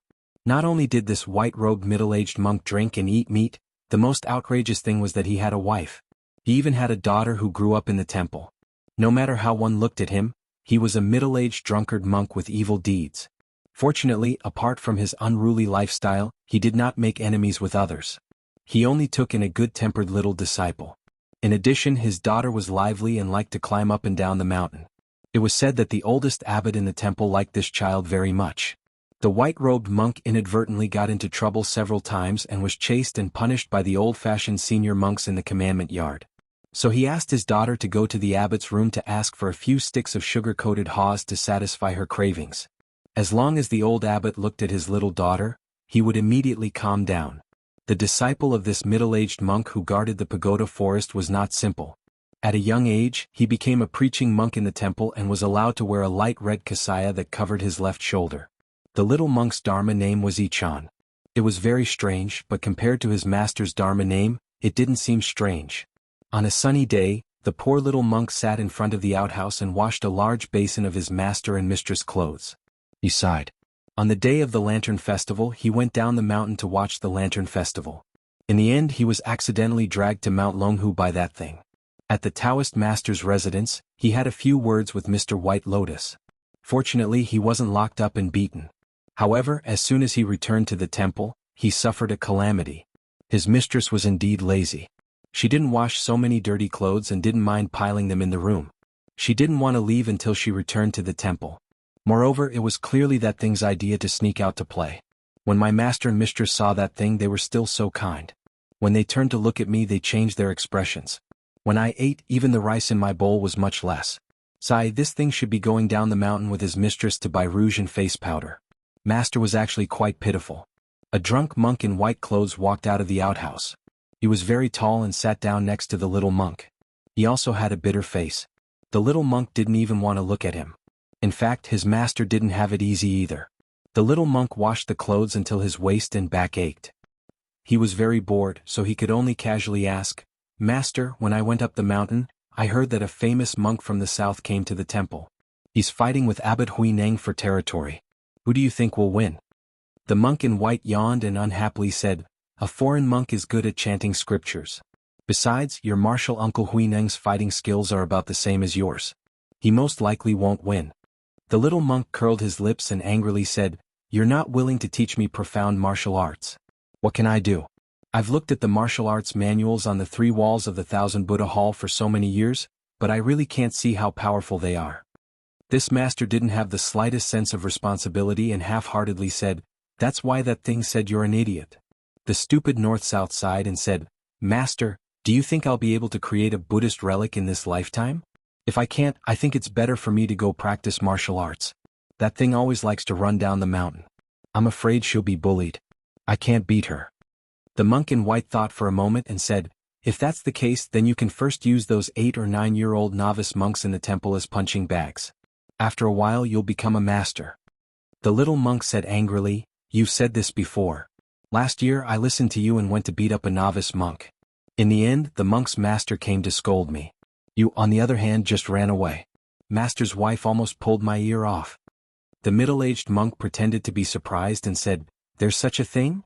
The little monk, who had accepted his fate, lowered his head and fiercely rubbed his dirty clothes.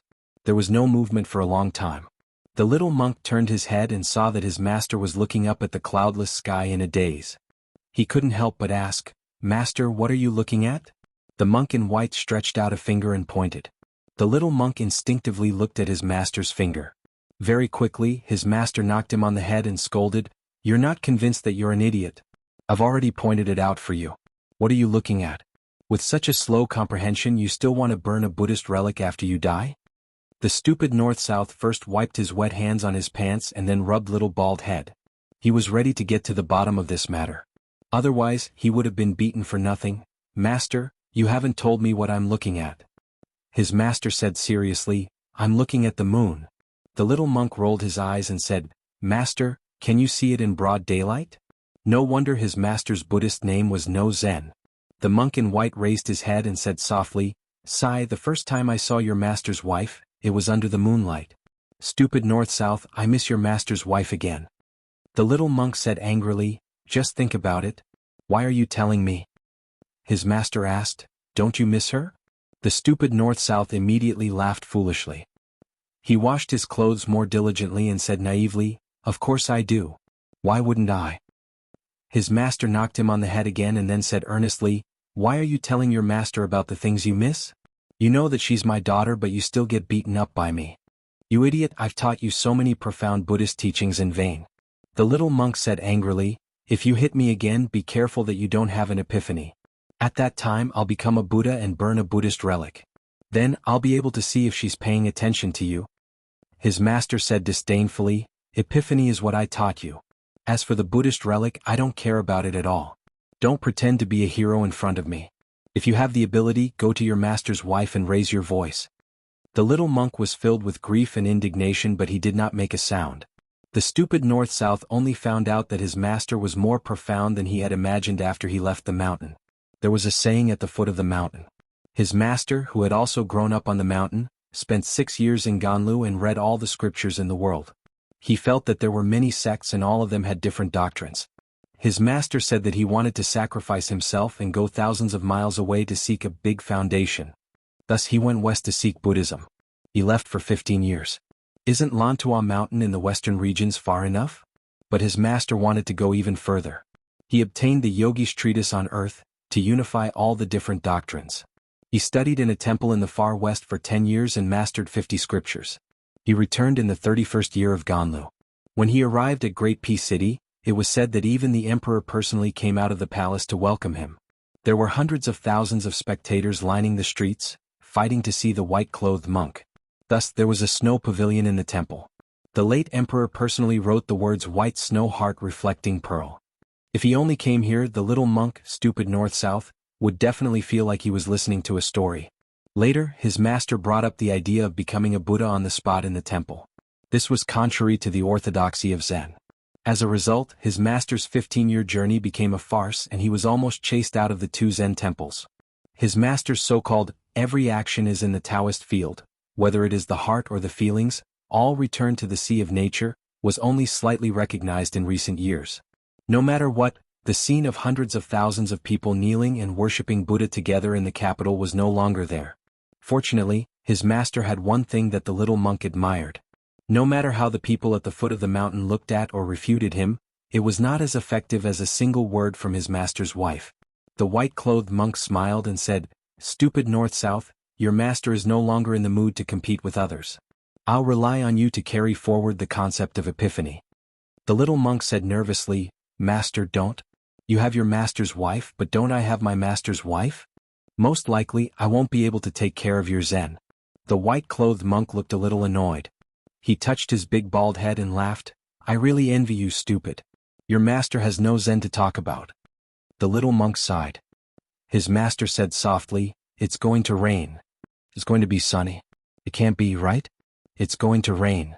Master. Why do you always say such nonsense? Aren't all the Dharma in the scriptures like this? Keep your voice down. If the abbot hears you, he'll deduct our copper coins again. Tacky. You want to burn a Buddhist relic like this? What's wrong? I want to become a Buddha because I don't have money to buy my master's rouge. Otherwise, why would I burn myself to ask for a Buddhist relic? Chapter 189. Oh, not bad, not bad. You have the ability to comprehend and have a good foundation. You are indeed my disciple. Master, if that's the case, why don't you help me wash some clothes? You're asking for a beating. Huding County in Gangnam-do was not famous for its plump lotus peony, but for a dissolute widow with the surname Su. She had married from Baelyang and had cursed 2 of her husbands to death. Both of her husbands were top-notch nobles in the area. One of them was ranked second in the imperial examination and had passed away in the imperial examination. It was supposed to be a joyous occasion, but he had died an unnatural death. The other one was not bad either. He was ranked third in the imperial examination and had also passed away suddenly after marrying the widow surnamed Su. Therefore, people in Gangnam-do jokingly asked if the next top scorer would be the one to suffer. However, this widow had recently hooked up with a scholar from Jianghu County next door. That man was the son of an elegant official in Gangnam-do. His father's generation were all literary heroes. This man's surname was Lu Lighting, also known as Mr. Qingzhai. At the age of 14, he could compose beautiful poems and was proficient in voice and rhythm. He was especially immersed in playing the zither and was famous for his culinary skills. He had a unique style among the scholars in Gangnam-do. His first wife was also from a big family and had both integrity and talent. However, after meeting the widow, Lu Lighting went crazy and wanted to divorce her. Originally, it was just a matter between two families. At most, it would be a joke in Gangnam-do. However, for some reason, Lu Lighting's wife had an inextricable relationship with an imperial concubine in the capital. That imperial concubine was extraordinary, and the precepts for women, that all women in the world had to read, was written by her. When such a scandal reached the ears of the imperial concubine in Gangnam-do, she naturally flew into a rage. This imperial concubine was extremely favored in the imperial palace and was even treated as a sister by Empress Zhao. Therefore, when she frowned, it was not too far off from the anger of the emperor. Therefore, the high-ranking officials in Gangnam-do no longer dared to have any thoughts of watching the drama and braced themselves to denounce her. Although Lu Lighting wrote a moral essay that made people want to slap the table in praise, it did not seem very manly. When he saw that even the imperial concubine in the palace was angry, he immediately sobered up. First, he wrote a poem to break off all relations and sent it to the widow's door. Then, he went to his wife and bitterly complained to a group of scholars that he was on good terms about how the seductive widow had seduced him. For a moment, the pitiful woman surnamed Su was besieged on all sides. If it were not for her family's strong background, she would have drowned in the spit of saliva. Lu Lighting's wife even specially went to Baogua Temple to burn incense and slapped her, calling her a slut. That seductive widow was not angry at all and only smiled faintly. It was unclear whether it was a bitter smile or a sneer. At that time, the scholars who were present to watch the drama were all moved. The peonies of Baogua Temple were the best in Jiangnan.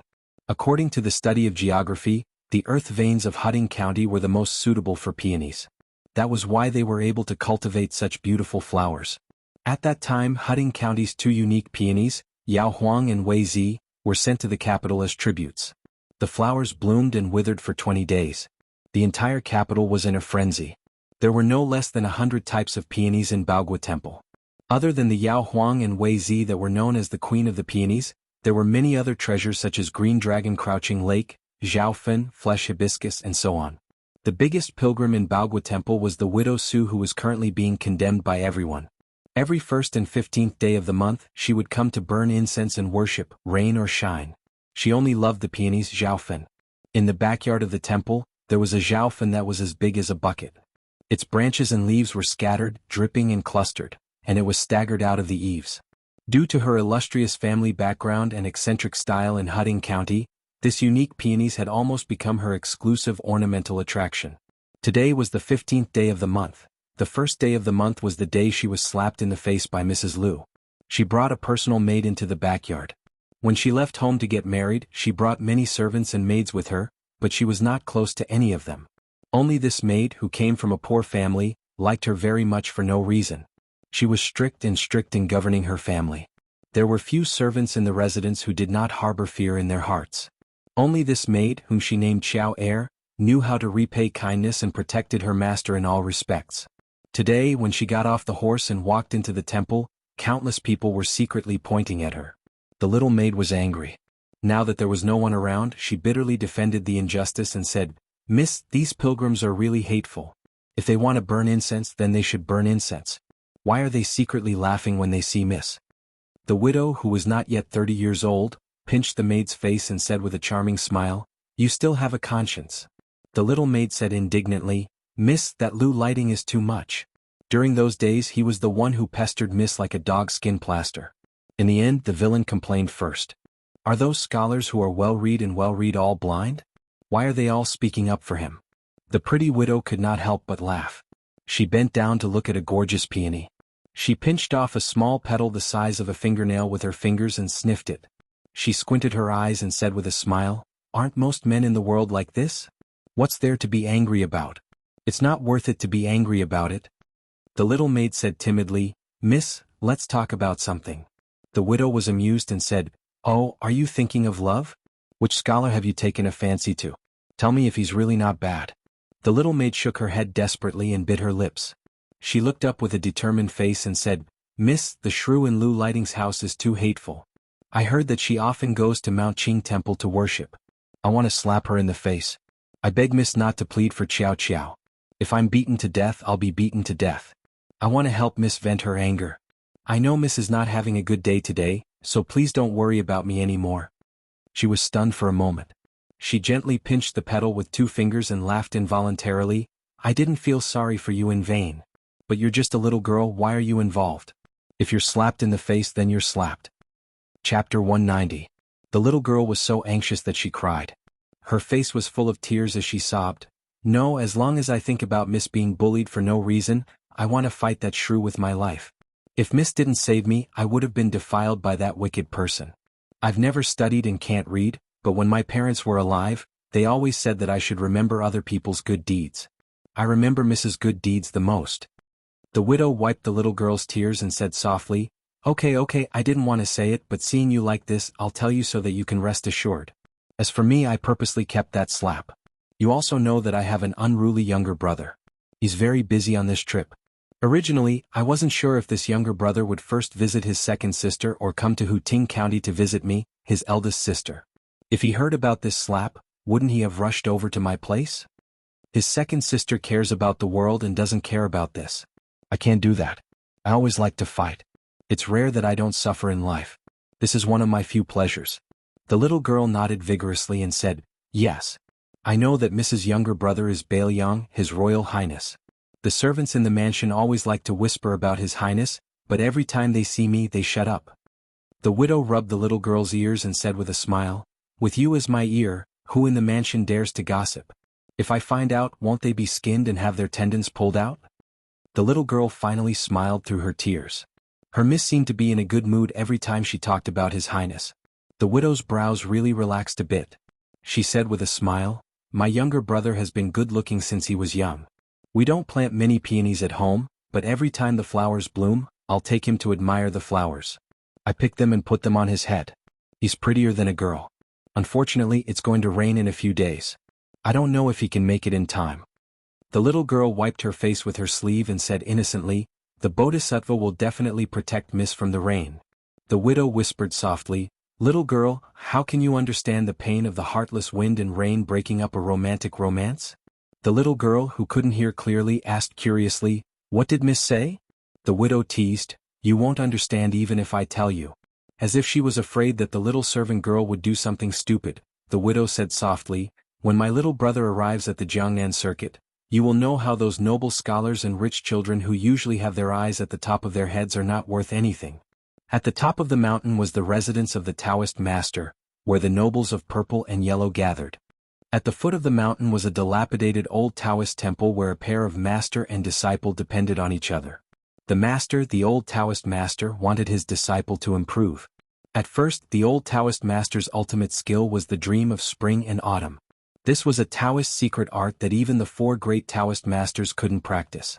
The disciple didn't want to learn or listen to it. Until one day the old Taoist master was enlightened. He took a letter from the Bailiang His Royal Highness and purposely said that it was from Su Fengnian. In the letter, he hoped that Huang Manor could learn this spring and autumn Taoist method that could make one sleep for 500 years. As a result, he did it by accident. His foolish disciple pricked up his ears and really learned the dream of spring and autumn with all his heart. It wasn't difficult to memorize this method, but the difficult part was how to operate the qi. The Great Yellow Kingdom sought thick, but the dream of spring and autumn was the opposite. It sought thin, and when practiced to the peak of mystery, there would be almost no qi in the body. The reason why the old Taoist master valued his disciple Su Longxiang and humbled himself to beg the king of Bailiang was because Su Longxiang was born with great strength and was in the terrifying Vajra realm. If he learned the dream of spring and autumn, he would be like a tiger with wings. How could the old Taoist master, Zhao Shituan, not hope that there would be a second Qi Shenzhong on the mountain? As for whether Su Longxiang came from the Taoist master's residence, Zhao Shituan didn't care at all. In this life, there were many people from the Taoist master's residence who called him a traitor. In the past it was Su Longxiang who refused to learn. As his master, the old Taoist priest had a headache. But now the old Taoist priest Zhao still had a headache. That kid had gone berserk. He was half asleep and half awake 24 hours a day. This spring and autumn dream was simply tailor-made for Su Longxiang. The old Taoist master could have squatted with his disciple to watch the ants or the stream. Even if they couldn't talk, at least he had a companion to listen to his nagging. But now the old Taoist master had nothing to do and was too bored. He could only count on his fingers to calculate when His Royal Highness would come to Mount Longhu. The old Taoist master, who had an extremely high seniority and an extremely strange temper, was squatting by the Green Dragon stream in a daze. He was fretting over why he couldn't see the beautiful girl on the raft. The disciple who never spoke walked out of the Taoist temple for the first time and squatted by the side. The old Taoist master, who was incomparably gratified, laughed and said, "My disciple, you've finally come out to take a breather?" As expected, there was no response. The old Taoist master said to himself, "I've been pursuing the Tao all my life, but I can't see it clearly. I feel like it's covered by clouds and mist. In the end, when I see you, I realize that this Tao is not Tao." Su Longxiang just stared blankly at the stream. The old Taoist master sighed and said, "One day before we go down the mountain, I'll take you to see an old senior. It'll be enough if you can withstand 100 moves." Huang Manor plucked a leaf and handed it to his master. The old Taoist master took the leaf and smiled bitterly. "Your disciple, I don't know how to whistle. Huang Manor, do you miss your brother?" The dazed Su Longxiang actually smiled and nodded. The old Taoist master felt a little sad. "Your brother will arrive when there are hawthorns on the mountain." Although the old Taoist master had heeded Beiliang's advice to dress up properly before going down the mountain, and had even specially borrowed a Zhongkue peachwood sword from his disciples, he was still a mess on the mountain. The straw sandals he wore were made by himself, and his Taoist robes were tattered and covered in dust. At this moment, Huang Manor lowered his head and stretched out his withered arm to pat the dust off the old Taoist master's body. The old Taoist master, who had no wife, no children, and no grandchildren for the sake of the word Tao, was stunned on the spot. In an instant, tears streamed down his face. Chapter 191. Su Fengyin left Diaoyu Terrace and wandered around the city with Yu Yue. He saw an alley crowded with people, and there was no lack of young scholars in green robes. As he walked closer to take a look, he found that they were gambling on chess. There were people squatting, sitting, and standing. Su Fengyin then remembered that other than Xianxia Alley being a money-squandering den in Xiangfan, this Yongzi Alley was also quite famous. The people sitting against the wall in the alley were all nogi with chess pieces and chess boxes. They used the strength of their chess skills to bet different amounts to lure tourists and chess addicts who were itching to play. This kind of game was naturally difficult to attract the attention of the chess masters, but it was the best way to waste the time of the common people and poor scholars. In addition, the bets were usually no more than a dozen copper coins, so it could be considered a small gamble to entertain the mood. Su Fengyin smiled and took a bite of the marinated beef wrapped in oiled paper. In the past, he was penniless and hungry, so there was a period of time when he gambled in the alley to earn money. With his chess skills trained by scholar Li Yishan and Su Weisheng, it was not difficult for him to win. However, there were often people of the same trade who had to make a living. Those who were reasonable would mind their own business, but those who were unreasonable would use the fact that they were locals to drive His Royal Highness away. In addition, there were rules to winning chess. One could not kill the dragon easily, but one had to keep a sense of propriety and win a few pieces. Otherwise, if the opponent was defeated, they would not be willing to continue playing chess. This was the vulgar truth that Su Fengyin was forced to slowly understand. His Royal Highness had LV Yangshu and the other two stand further away, leaving only Ning Amei standing behind him. He pulled Yu Yue and found a gap to make use of. The player who placed the bet was a young man who looked like a down-and-out student. His clothes were mended and his shoes and socks were white. In front of him there were 10 chess pieces placed on the chessboard. This meant that if the player who placed the chess pieces lost, he would have to pay 10 sets of money. Usually, only 2 or 3 chess pieces would be placed on the board. It was rare to see 5 chess pieces. Could be seen that this nogi was quite confident. Su Fengyin squatted down and was hesitating whether he should take out a few copper coins to place his bet. When he looked up, he saw that the player was blind. How could he play this game? As if accustomed to this situation, the blind player warmly said, "It's okay. When I hear the sound of a chess piece being placed, I will know where to place it." Su Fengyin nodded and said, "I'll place a bet of 10 copper coins." The blind player took out his money pouch from his sleeve and weighed it in his hand. With an ashamed expression, he said softly, "Young master, if I lose, I will owe you 16 copper coins. If you don't mind, I have a chess manual that has been passed down from my ancestors. It should be worth that amount." Su Fengyan smiled and said, "Okay."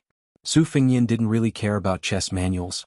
There were countless chess manuals in the Tide Listening Pavilion that could make famous chess players go crazy, such as the Peach Blossom Spring Chess Manual, the Exquisite South Sea Game Manual, the Immortal Bestowment Manual, and so on. His Highness could pile them up into a small mountain, let alone now that the chessboard had turned from 15 to 19. Usually the older a chess manual was, the less valuable it was. Generally speaking, the strength of the muscles in the hands of ancient and modern chess players was getting stronger and stronger. The blind player, who was sitting cross-legged against the wall, had a box of black chess pieces under his knees. He spread out his hands slightly and gestured for Su Fengyan to go first with white. Although this nogi was dressed shabbily, his bearing was not to be underestimated. His every move revealed the refined and ancient style of a true aristocratic family. Before the official match, both sides would place 2 chess pieces on opposite sides of the board, which were called positions. These were the positions of ancient chess pieces. To a large extent, they limited the advantage of going first. Moreover, they were destined to fight fiercely in the middle of the board. Su Fengyan passed the marinated beef to Yu Yue and took the lead to place a 3-6. This position was rated as the best aggressive position by the self-proclaimed Xianxia Grandmaster Huang Longshi. The young blind player's expression was calm. Indeed, he could distinguish positions by listening. The black chess piece was placed with a 9-3 and was in a stalemate with the white chess piece. Following that, each of the 9 black and white chess pieces were placed with the same style as their predecessors. Yu Yue's father, who was watching from the side, was once an illustrious chess master in West Chu. When he was studying at Xiangyin Academy, he was only defeated by Huang Longshi, who was said to have unparalleled battle prowess. Since young, she had been influenced by her father's chess style. Naturally, she was proficient in chess theory. Perhaps even the small Bailiang chess player Lu Yi of Wutong Garden would not dare to say that he could win against Yu Yue. Yu Yue was somewhat disappointed when they saw each other's 10 moves. However, Su Fengyan's 11 moves made Yu Yue's eyes brighten. The blind player was also slightly stagnant. He no longer placed his chess piece at lightning speed. After thinking for a moment, he picked up his piece and placed it again. As the old saying goes, a chess piece is born from a break. Su Fengyan's next few moves were all born from this break. It could be said that this was an ingenious move. The blind player endured patiently all the way. Finally, the black 18 made the first move before the corner was settled. 5 or 6 flew attacks. Yu Yue frowned and pondered deeply. This move had as many as 44 changes. She subconsciously looked at Su Fengyan. He was still calm and collected. His speed of placing chess pieces was the same from beginning to end. When the white 43 moved gently, the chessboard was instantly filled with murderous intent. Yu Yue watched with trepidation. This move was really too ferocious.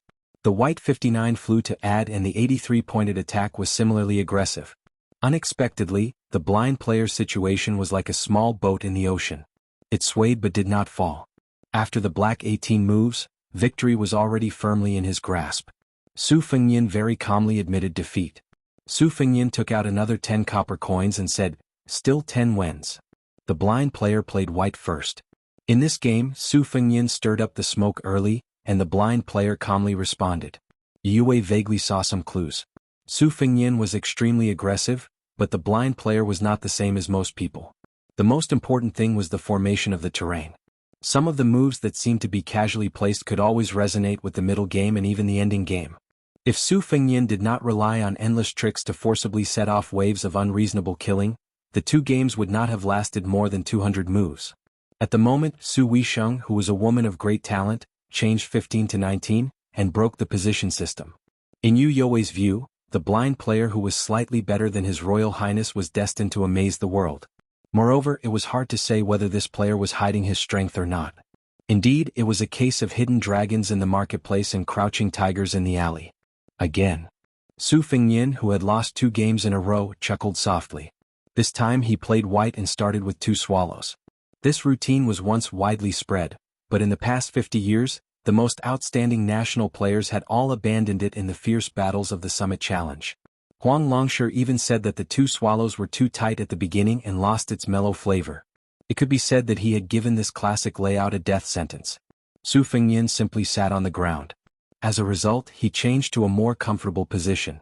On the chessboard he was defeated like a mountain. He easily lost 3 games in a row. There was already a pile of 30 copper coins in front of the blind player. Su Fengyin raised his head and looked at the sky through the eaves of Yongzi Alley. It was already time for dinner. However, it was rare to meet Nogi who was so good at chess. He waved his hand and called Xu Xiu to his side, asking her to go to the wine shop to get some food. Soon, Xu Xiu carried a large food box with 4 pairs of bowls and chopsticks. After Yang Qingfeng tested that the food was not poisonous, Xu Xiu dared to put it in front of Su Fengyin. Su Fengyin smiled and asked, "I don't plan to leave for a while. Do you want to eat some?" The blind player did not care about trifles and nodded with a smile. Yue was a pampered girl who lived like a princess. She did not feel like she was losing her composure when eating with Su Fengyin. The halberd Ningame, on the other hand, was standing and wolfing down the food in a few mouthfuls. As Nogi ate slowly, he even took the initiative to talk to Su Fengyin about the gains and losses of the 3 defeats. When he talked about Su Fengyin's skillful moves, he did not hide his admiration. When he talked about his moves, he also straightforwardly pointed out the shortcomings. Su Fengyin frequently nodded and benefited a lot. They chatted happily. Su Fengyin smiled and asked the blind player if he had learned from a famous chess master. The blind player shook his head and said that his family background was ordinary. Before he lost his sight, he had just started playing chess. After losing his sight, he had no one to rely on and could only play chess as a companion. He had been playing chess in Yongzi Alley for almost 10 years. The money he earned was only enough for him to eat and wear. Whenever he had free time, he would buy chess manuals and did not save a single bit of money. As he spoke, the blind player patted his head and took out a few Confucian classics from his bag. He handed them to Su Fengyin, whose butt could only touch the floor. He chuckled and said, "Cushion?" Su Fengyin took the books and took out 2 to give to Yue, whose legs were already numb. He smiled and said, "Isn't this inappropriate? It's a disgrace to the teachings of the saints." The blind player smiled and shook his head. Propriety, justice, integrity, and shame are not in the books. Su Fengyin was no longer pretentious. He ate and drank to his heart's content with the wild chess player in front of him who had won 30 won from him. Once again, smoke rose from the 19 paths. Su Fengyin repeatedly lost and did not feel tired. When the blind chess soldiers came, he blocked the water, and when the earth blocked the earth. His chess pieces were crisp and his expression was calm. The 10 games in Yongzi Alley were fought until the sky turned dark. From noon to dusk to moonlight, the dust settled. Su Fengyin lost 10 games in a spurt of energy and paid 100 copper coins. Nogi had already left Yongzi Alley. Su Fengyin sat cross-legged in front of a Confucian classic. He looked at the losing game on the chessboard and sighed heavily. He said, "With your skill, you can compete with Su Weisheng from the Yin Academy." Chapter 192. Wild Chess Master shook his head and said, "Normal people only have one side when they play chess. I can barely have 2 sides. Today's famous chess masters can take care of 3 sides. Mr. Wei Xiong and Huang Sanjia both play 4 sides. How would I dare to be an ant trying to shake a big tree? But if I can play a game with Mr. Wei Xiong in this life, I will have no regrets even if I die." Su Fengyin helped to pack up the chess pieces and put them in the box. Then he stood up and joked, "I don't have the state of being willing to die at night like you.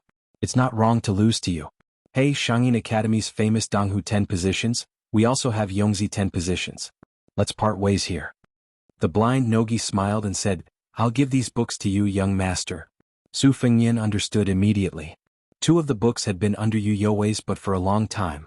Nogi must have heard the news and knew that they were his family. To avoid suspicion, it would be inappropriate to ask for them back.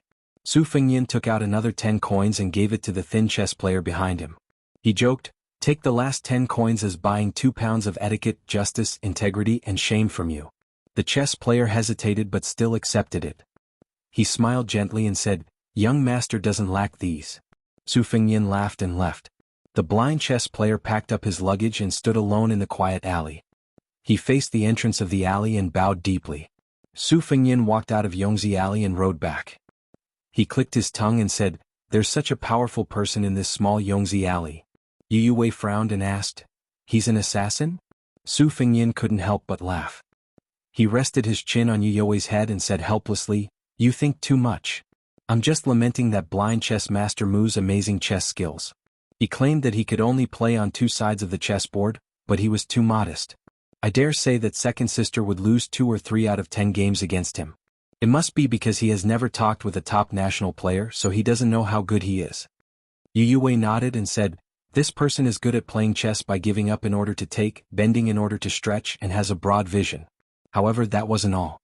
In the 9th round he was angered by your unreasonable move.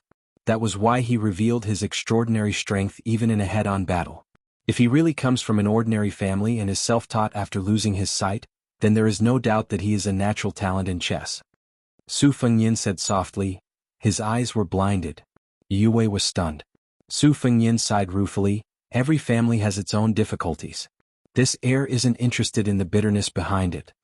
Yu Wei rubbed Wu Meinyang's head and asked, have you never thought of inviting him to your side as an advisor? Su Fengyin shook his head and said, being good at chess doesn't mean that you'll be able to become an official. I've already lost 100 copper coins, so I won't gamble again. Yu Wei smiled but didn't say anything. His Royal Highness chess skills were not weak. Presumably, losing 10 games in a row had already caused him to lose a lot of face. He was too embarrassed to have any further contact with that blind chess master. Su Fengyin said without reason, let's see how King of Jing and Zhao Heng's gambling luck is. Su Fengyin suddenly said with a bitter face, it's over. Laozi's gambling luck is so bad today. My loss is another gain. Zhao Heng, that old turtle, is most likely going to make a lot of money. Yu Wei asked doubtfully, what's wrong? Su Fengyin muttered a few curses but didn't say anything. In Yongzi Alley, the young blind chess master struggled to carry his luggage. It was only 2 boxes of chess pieces and a few chess manuals, but he was already exhausted. The blind chess master silently mocked himself for being a useless scholar. He walked a few steps and raised a warm smile. 10 games in Yongzi Alley, he had earned a total of 100 copper coins. In the past 2 years in Yongzi Alley, other than deliberately showing weakness, he had never really lost a game. The local chess lovers in Xiangfan were no longer willing to let him gamble. Only some foreign guests who came to Yongzi Alley to play would take the bait. Therefore, earning 100 copper coins a day was a rare good situation. Moreover, that young master was extremely interesting. His family background was naturally excellent. He was blind but not blind. Such a young master with a superior family background was actually good at chess. In these years, it was very difficult for him to spend time and effort to play chess. When he was young, he was happy to win and was even happier to lose. Now that he had been winning and never losing, his interest in playing chess had decreased. He was afraid that one day he would really play chess just to make a living. If that day really came, it would be the day when his chess skills stopped. Thinking of his bleak background, the blind chess master's face was cold, as if he had forgotten how to mourn. In this world, it was better to be blind and not look at it. If he could meet a few kind-hearted young masters who played 10 games, perhaps he would regret piercing his own eyes. But after his family declined and he was like a stray dog, in order to survive, he played chess for 10 years. How many people did he meet? When he reached the corner of the alley, the blind chess master was stopped. A dignified voice sounded, my master wants to see you. The blind chess master calmly said, I don't want to see him. Not far away, a carriage stopped. In the carriage, a graceful man was holding the record of the blind chess master's background. The ink on the paper had not dried yet. It was obvious that he had just picked up the brush and written it. There were 10 games in Yongzi Alley, and there were no less than hundreds of people watching the game. Even the young chess master who was in the game did not think much of it. He just thought that he was lucky to have met a kind-hearted young master. He did not know that when the first game ended, the news had spread to the most powerful place in Xiangfan City. When the third game was played, the chess master had already sent the servants to thoroughly investigate the identity of the blind chess master. When the 8th game ended, the man in the carriage was still hesitating on how to deal with it. It was not until the 9th game that he saw the young chess master's true chess skills that he smiled and personally left the mansion. He had been patiently waiting until now. When he had the last few pages of the blind chess master's 10 years of gambling records, he felt that he could be more patient. Therefore, when his personal bodyguard outside the carriage said that the blind chess master had disappeared, he was not angry that the blind chess master had eyes but did not recognize Mount Tai. Moreover, the blind chess master was blind. The man burned a few pages of paper that was nothing more than a few hundred words and a story about the life of an ant. He then got off his horse and walked to the blind chess player who had a strong character. He slowly said, Lu Su from Haichang County, Qingzhou. Your grandfather, Lu Yu, was a Confucian of the previous generation. Your father, Brother Lu, is not bad either. There are 3 heroes in your family. You majored in classics and history. You never thought that when you were writing the history of West Chu, You would say a few words of justice for a scholar. You were almost killed. You stabbed yourself in the eyes and cut off your official career to save your life. For the past 10 years, you have been gambling chess in Yongzi Alley during the day and playing the zither for prostitutes in Xianxia Alley at night. You have earned dirty money. Do you know that your enemy has become the county chief of Haichang County? The blind chess player calmly said, "This money is not dirty." The middle-aged man smiled and asked, "Regardless of whether the money is dirty or not, let me ask you, do you want to show your talent and not try to make a living in 2 alleys?" The young chess player smiled and said, "Although it is already night, Lu Su still doesn't want to dream." The man laughed and said, "I heard that you once said, 'My generation has thousands of books and tens of thousands of talents, but if I want to sell them, I will only sell them to the royal family.'" The blind chess player frowned and said, "This kind of nonsense that only reads books for a few days and doesn't know the immensity of heaven and earth. It can't be taken seriously." The man said in a low voice, "But I will take it seriously this time." The blind chess player smiled bitterly and said, "Now that things have come to this, you still won't let go of the Lu family?" The man with a string of prayer beads on his hand said calmly, "My surname is Zhao and my name is Han." The royal family. How can one be considered a royal family? Is one king of Jing'an enough? In the Prince of Jing'an's residence, heir Zhao Sun was completely baffled as he found his imperial father in the study copying Buddhist scriptures. He quietly asked, "I heard that imperial father brought back a blind chess player carrying a zither? What's the deep meaning?" The king of Jing'an smiled and said, "This person is the last member of the Lu family in Haichang County. In terms of chess, no one in the manor can beat him. You can take care of him since it won't cost much anyway. If he's just a good-for-nothing on the chessboard, you can treat him as a dog that won't bite. If he's really talented, you can take him as an advisor in the manor and polish him. In the future you can deal with the governor of Haichang County, Yu Hanliang, in front of him, and then he'll be sincere in giving advice. A scholar will die for his bosom friend. This is a principle that the ancients have said so many times. You have to remember it well. Also, when it comes to getting along with these scholars, you have to put away the method you used to communicate with Wei Wei and his gang of debauches. Don't rely on your status to oppress others. Not all scholars in the world are stupid. Their minds are the most delicate. Maybe they can't see the big picture, but it's not difficult to see if they're conceited or self-abased. So our father will teach you one thing. When dealing with these scholars, you have to treat them as the king of Jing'an and his royal highness. You have to treat them as you treat them as the king of Jing'an." Zhao Sun smiled and said, "I know. Father, if you put yourself in their shoes, you already have the heart of Buddha." The king of Jing'an, Zhao Heng, narrowed his eyes and smiled. "I don't need you to flatter me." Zhao Sun carefully left the study. Zhao Heng continued to copy the Buddhist scriptures with a soft brush. When he finished, he said coldly, "Lu Su, this king keeps you around because he wants to tell you a story in a few days. This king is so generous. If he doesn't have a bosom friend who has no bearing on the overall situation, it'll be too boring."